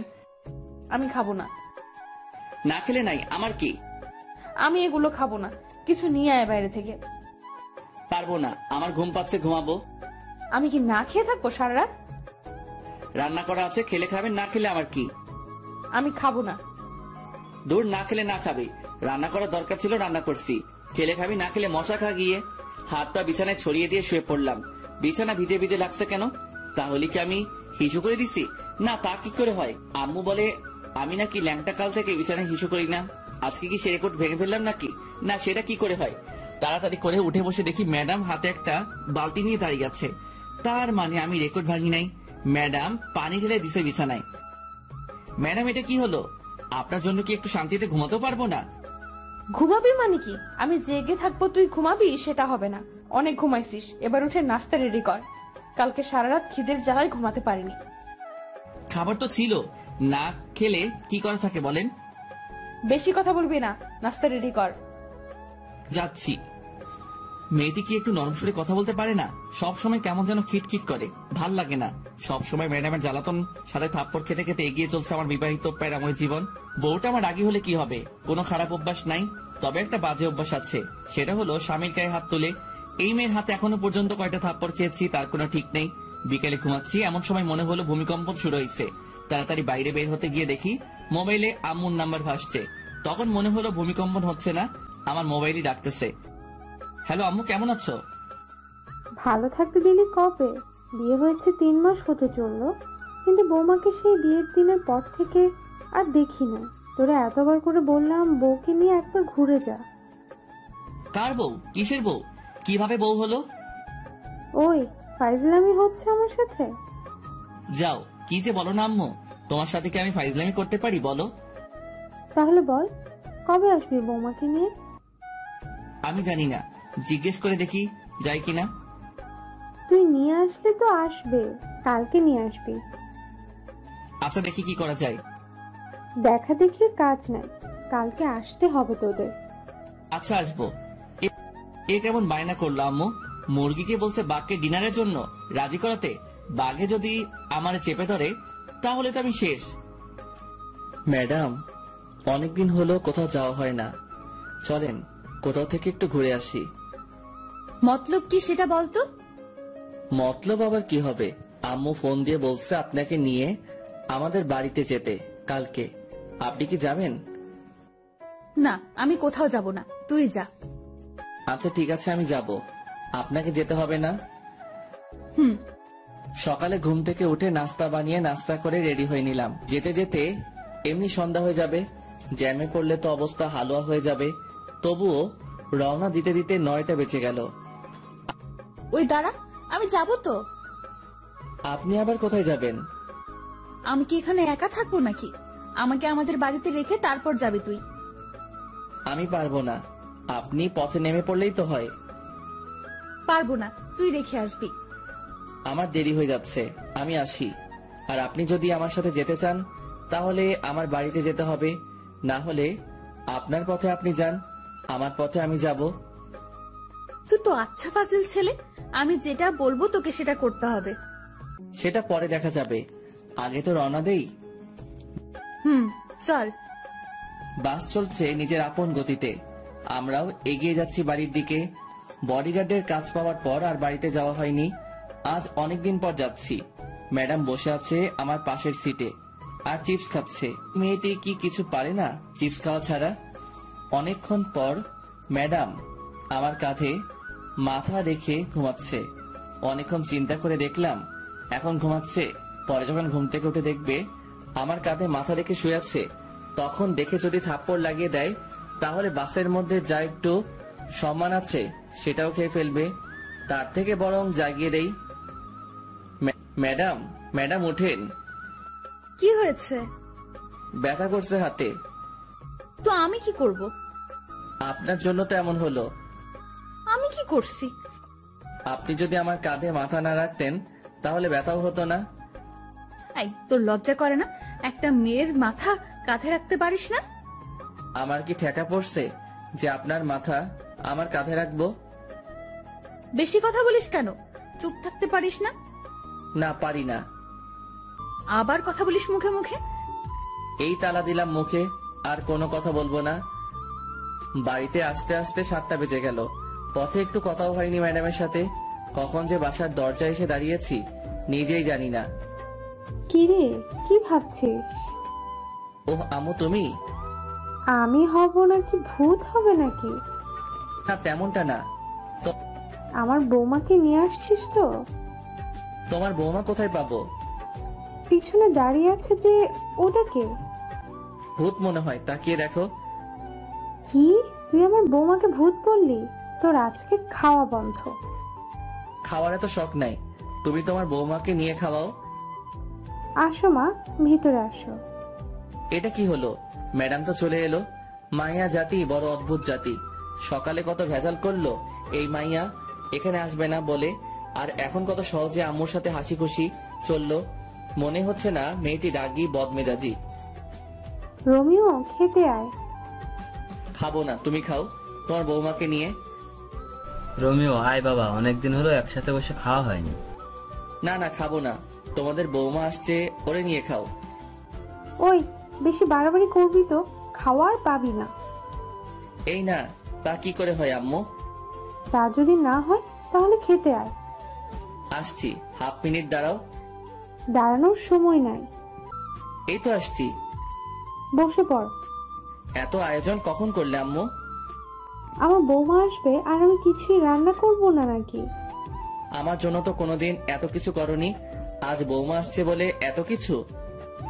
আবার যদি শুনি আমার বৌমাকে নিয়ে কোনো কথা বলিস তাহলে তোর কপালে কিছুই জুটবে না। এবার বল কি করবি? কিছুই বলবো না আর, এই চুপ করলাম। বাপরে বাপ, এ কেমন বিচার! আম্মু দেখছি ম্যাডামের দিকে ঝুঁকে পড়ছে। এই মায়া কি কোনো জাদু জানে নাকি? যদি এমন জাদু আমি জানতাম তাহলে কবে ম্যাডামকে থুক্কু বউকে পটিয়ে নিতাম। খাওয়া শেষ করে বাইরে গিয়ে একটু ঘোরাঘুরি করে বাসায় এসে ফ্রেশ হয়ে আমার রুমে ঘুমাতে গেলাম। রুমে ঢুকে দেখি ম্যাডাম বসে আছে বিছানায়। অনেক ক্লান্ত লাগছে, তাই কোনো কথা না বলে বালিশ নিয়ে নিচে শুয়ে পড়লাম। চোখ বন্ধ করার সাথে সাথে বুকের উপর ভারী ভারী লাগছে, সাথে গলা চেপে ধরছে মনে হলো কেউ। চোখ খুলে দেখি ম্যাডাম। আরে আরে, কি করছেন? ছাড়ুন বলছি। ছাড়বো না। কি বলা হচ্ছে শুনি? কি বলছি? মনে করে দেখ কি বলছিস। মনে পড়ছে না, মরে যাব তো। ছাড়ুন বলছি, ছাড়ুন। ছাড়বো না। কি বলছিস শুন? তোমার বৌমা আসছে, তোমার বৌমাকে নিয়ে খাওয়াও। এই, আমি তোরে বলছি না আমার বাড়িতে রেখে আসতে? আমিও বলছিলাম পারবো না। ছাড়ুন না ম্যাডাম, মরে যাব তো। ছাড়বো না। মরে যা, মরে গেলে তো আমি বাঁচি। আমি তো মরবো না। তাহলে আমি তোরে নিজের হাতে খুন করব। পারলে করেন, কে বারণ করছে? মারবো মারবো, সুযোগটা আগে আসুক তারপর। 2 দিন বাড়িতে কাটানোর পর আবার ঢাকায় ফিরে এলাম। তারপর থেকে আগের মতোই চলছে, সব সময় প্যারা দিয়ে চলছে। ম্যাডাম, থুক্কু, বউ। পরদিন বিকালে, এই রোমিও, কেমন আছো? ভালো, তুমি? ভালো থাকতে তুমি কোথায় দিচ্ছ? আমি কি করছি? তোমায় যে ভালোবেসে ফেলেছি। ম্যাডাম জানে এটা? পাগল নাকি? তোমার ম্যাডাম জানতে পারলে তো আমাকে মেরে ফেলবে। ওই দিন যা করলো তোমার কথা জিজ্ঞেস করাতে। তাহলে এখন আবার কথা বলছো কেন? তুমিও মরবা, সাথে আমারও মারবা? আচ্ছা, তোমার বউ তো তোমাকে ভালোবাসে না, তাহলে ওকে ডিভোর্স দিয়ে দাও। যাও যাও, তুমি গিয়ে ম্যাডামকে বলে আসো আমাকে যেন ডিভোর্স দিয়ে দেয়। আচ্ছা বলবো, তবে ডিভোর্স দিয়ে দিলে আমাকে গলায় ঝুলিয়ে নিতে হবে। যদি ডিভোর্স করাতে পারো তবে। ওকে, আমি রাজি। তবে ম্যাডাম যদি আমারে কিছু বলে তাহলে আমি সব বলে দিব। তোমাকে বলতে হবে না, আমি বিকালে তোমাদের বাসায় এসে জানাবো। যদি মার খেতে না চাও তাহলে বাসায় থাকো, আর যদি মায়ের খাওয়ার শখ থাকে তাহলে বিকেলে এসো।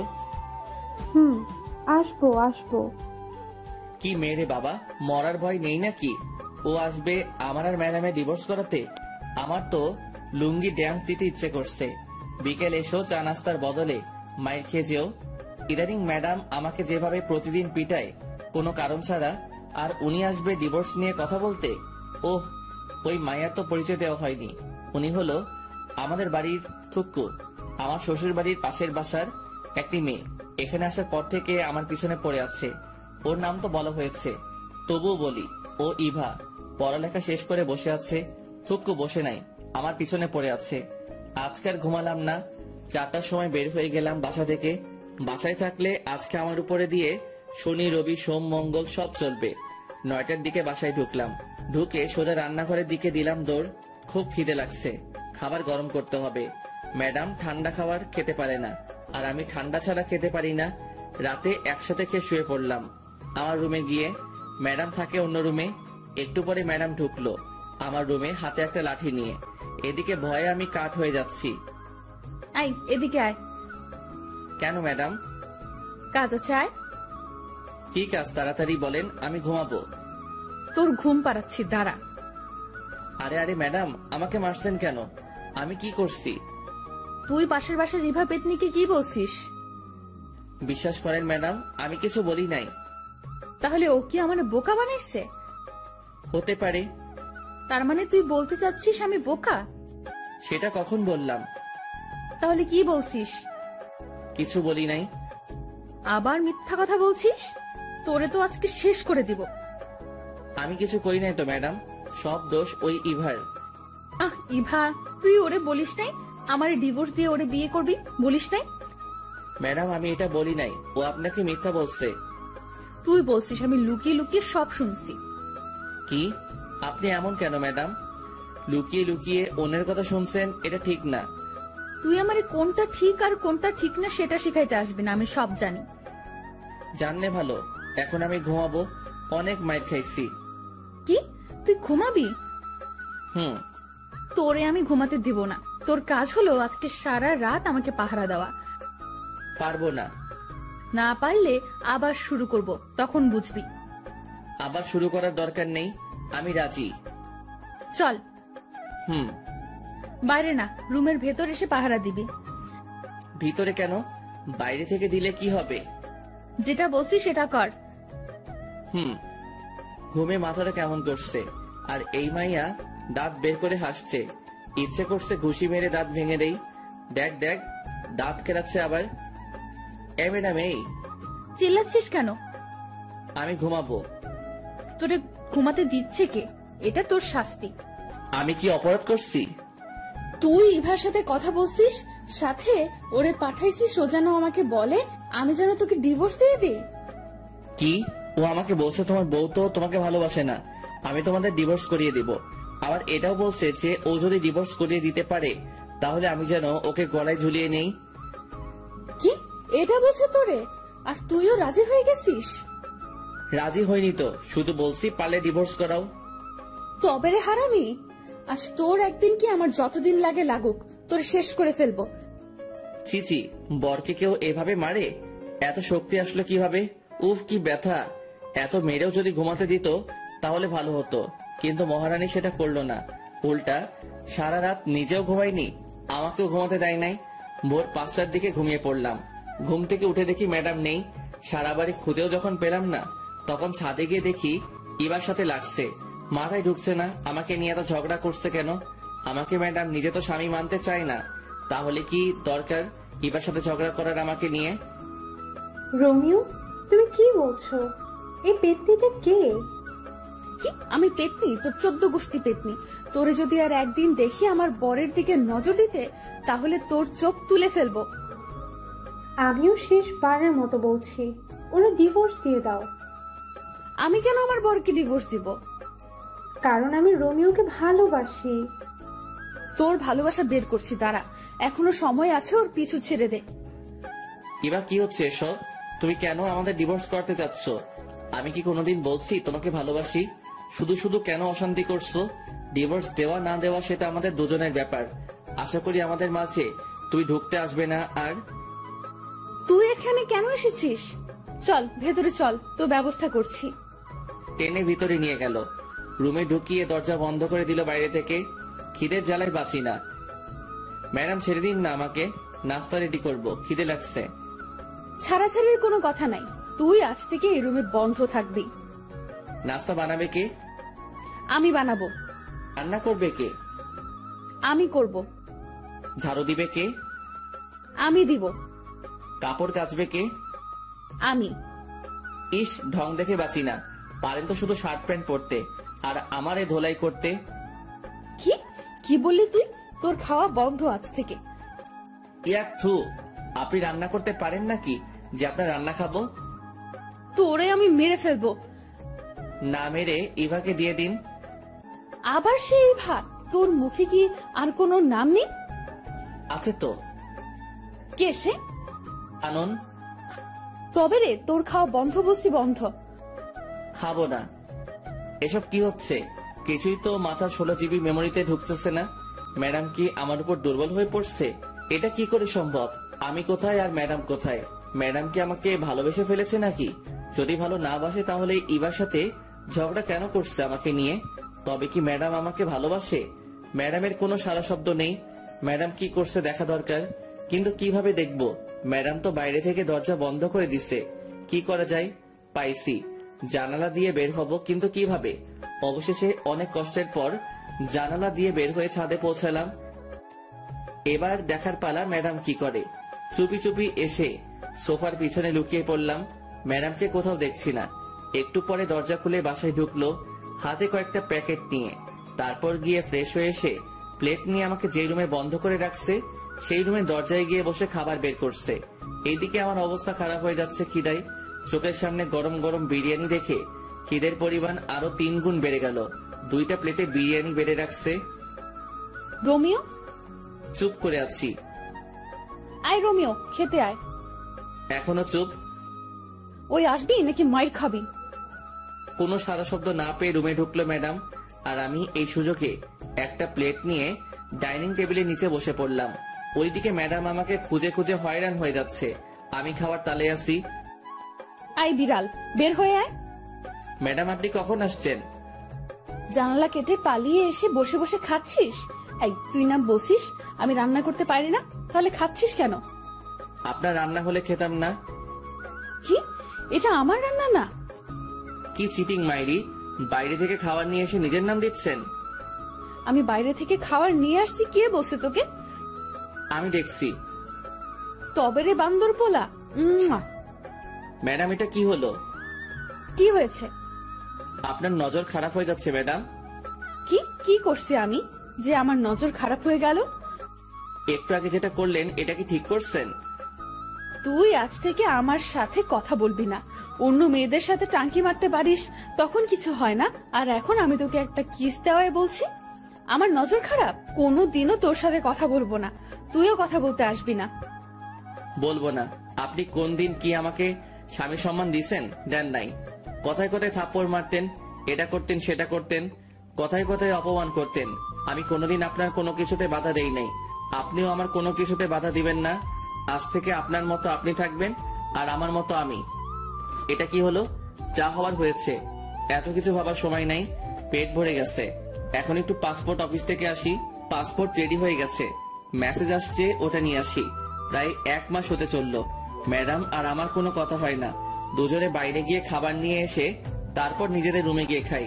ম্যাডামের দিকে তাকালে বোঝা যায় ম্যাডাম এখন রাত জাগে। চোখের নিচে কালি জমে গেছে, অগোছালো হয়ে গেছে।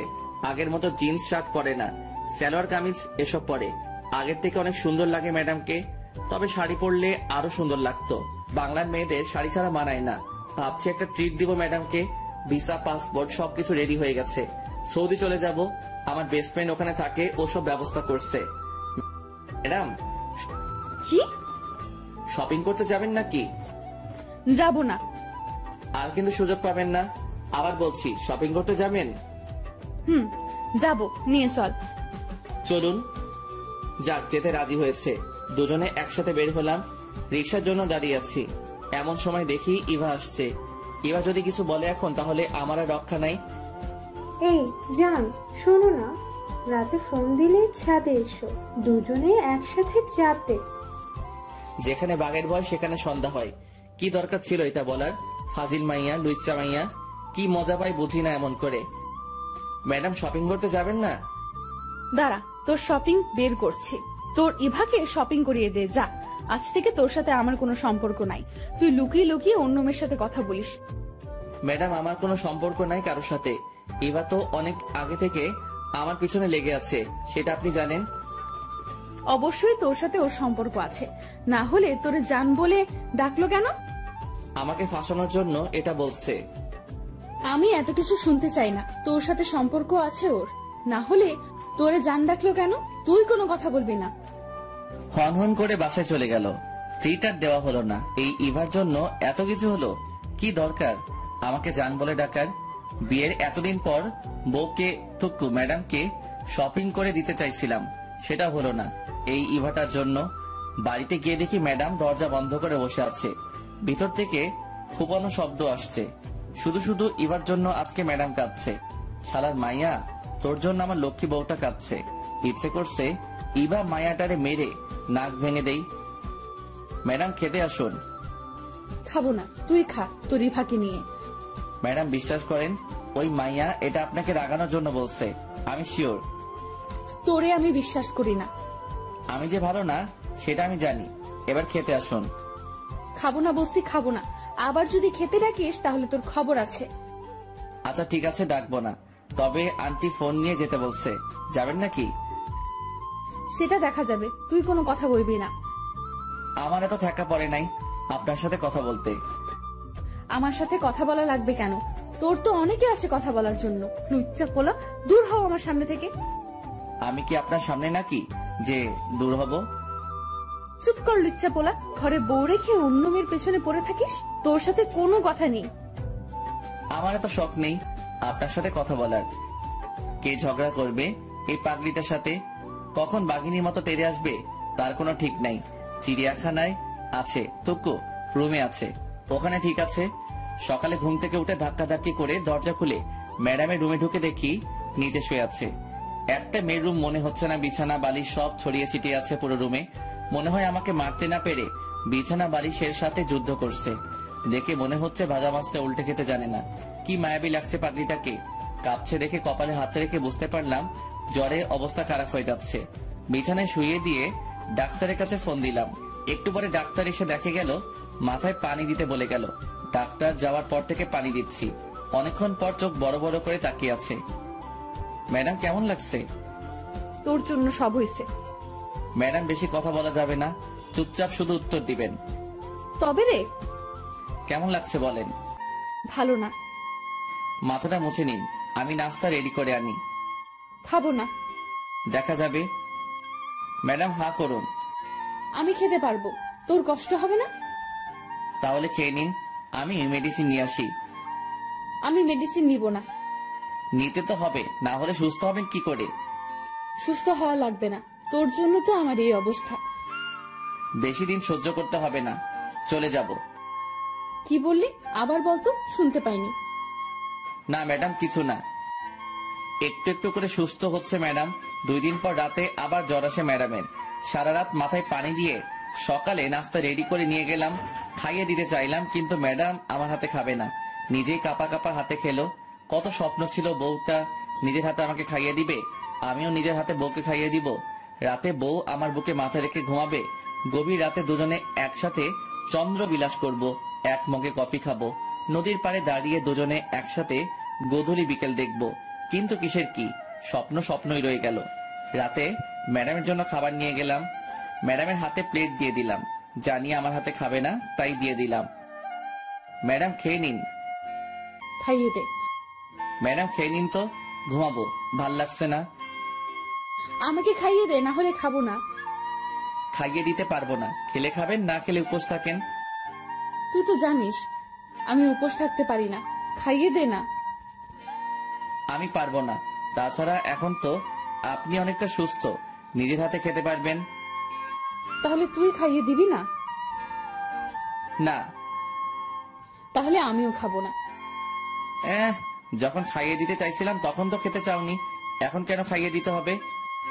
সেটা আমার ব্যাপার, তুই খাইয়ে দিবি কিনা বল। আচ্ছা বাবা ঠিক আছে, আমি খাইয়ে দিচ্ছি, হা করেন। এই তো লক্ষ্মী বর আমার। দরকার নেই আপনার বড় হওয়ার। অন্য কারো হতে যা, তারপর দেখবি আমি কি করি। বক বক না করে খেয়ে নিন তো। খাচ্ছি তো। ম্যাডাম আপনি তো এখন সুস্থ। তো আন্টি ফোন দিয়ে বলছে যেতে। তো যেতে হবে, আমাকে বাড়িতে যেতে হবে আপনাকে রেখে। তুই যাবি না? যাবো তো, চলেন কালকে রওনা দেই। আচ্ছা ঠিক আছে। রাতে ম্যাডামের জ্বর আসতে পারে ভেবে সোফাতে শুয়ে পড়লাম। কিছুক্ষণ পর মোবাইলটা ডেকে উঠে তাকিয়ে দেখি কানন ফোন দিচ্ছে। হঠাৎ করে কানন ফোন দিল কেন ভাবতে ভাবতে ফোনটা রিসিভ করলাম। তাকিয়ে দেখি ম্যাডাম ঘুমাচ্ছে। হ্যালো কানন, বলো। দুলা ভাই কি করছেন? শুয়ে আছি, তোমার কি খবর? এই তো আছি। আমাদের বাসায় কবে আসবে? কালকে আসবো। তাহলে কালকে দেখা হবে, কথা হবে। এখন রাখি, বাই। বাই। এই এদিকে আয়। কি হলো ম্যাডাম, মাথায় পানি দিতে হবে? না এদিকে আয়। বলেন। কার সাথে লুতুপুতু করছিস? ছি ছি, কি বলেন এসব ম্যাডাম? আমি তো কারোর সাথে কিছু বলি নাই বা করিও নাই। আর মিথ্যা বলতে হবে না, আমি সব নিজের কানে শুনেছি। কি শুনছেন? হ্যাঁ, কানন ফোন দিয়ে জানতে চাইলো আমরা কবে যাব। চুপ, তোর কোনো কথা আমি বিশ্বাস করি না। আচ্ছা মুশকিল তো, বিশ্বাস করা না করা আপনার ব্যাপার, আমি সত্যিটা বলে দিচ্ছি। তুই কালকে আমাকে আমাদের বাড়িতে রেখে আসবি। থাকবো না তোর সাথে। আচ্ছা ঠিক আছে। সকালে ঘুম থেকে উঠে নাস্তা করে বেরিয়ে পড়লাম। সন্ধ্যায় গিয়ে শ্বশুর বাড়িতে পৌঁছালাম। সবার সাথে আড্ডা দিয়ে নিজের বাড়ির দিকে রওনা হলাম। বাড়িতে গিয়ে কয়েকটা দিন আব্বু আম্মুর সাথে কাটাবো। কিছু বন্ধু আছে, ওদের সাথে কিছু সময় কাটাবো। কখন আবার দেখা হবে। রাতে কে শুয়ে পড়লাম।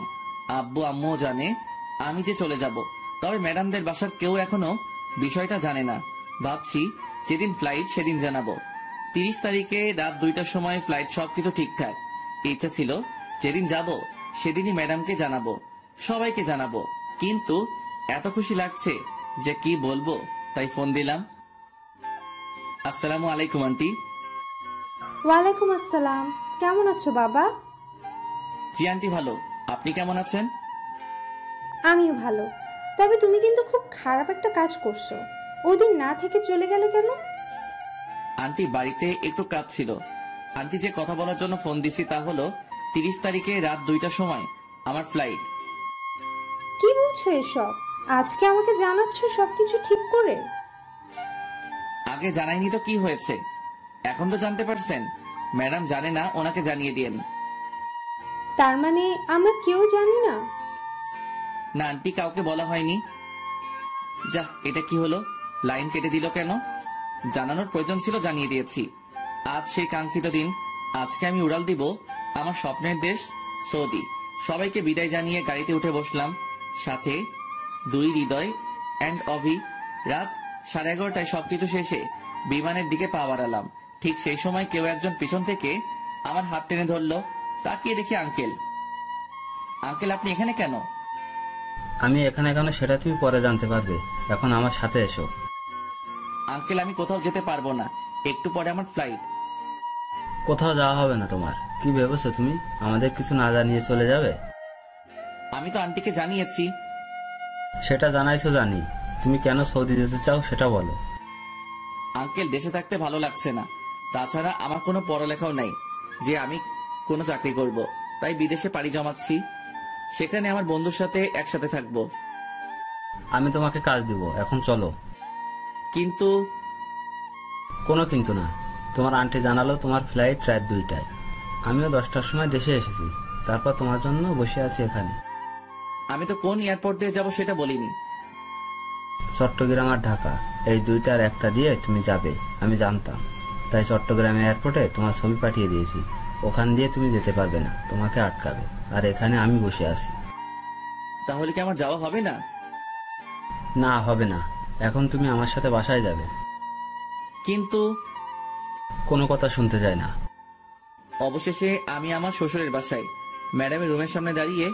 এখানে আসার পর থেকে শুনছি ম্যাডাম রুম থেকে বের হচ্ছে না, খাচ্ছে না, শুধু কেঁদে যাচ্ছে আর বলছে রোমিওকে এনে দাও। কয়েকবার ডাকার পরও ম্যাডাম দরজা খুলছে না। তারপর আর কি, আমার দানবের মতো দেহটা দিয়ে ধাক্কা দিয়ে দরজা খুলে দেখি ম্যাডাম ফ্লোরে বসে আছে, চোখ দুটো লাল হয়ে আছে। ম্যাডাম আসবো তাকিয়ে আছে, কোনো কথা বলছে না। ম্যাডাম কথা বলবেন নাকি চলে যাব? আরে ম্যাডাম, কাঁদছেন কেন?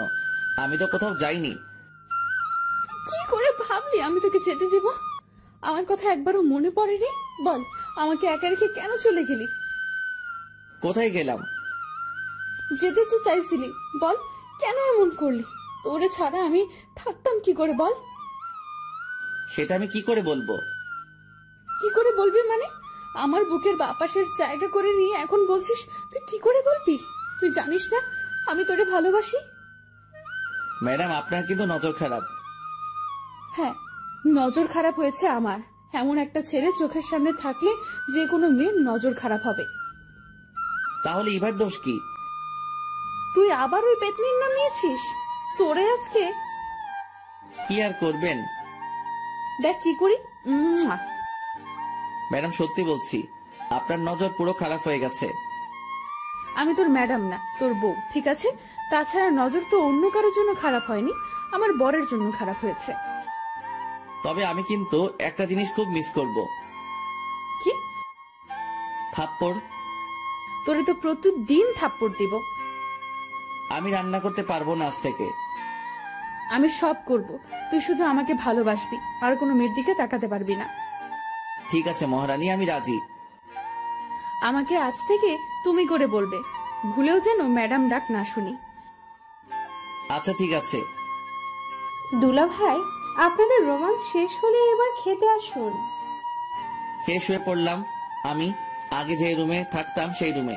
একটু পরে ম্যাডাম থুকু বউ আসলো। কি ভাবছো?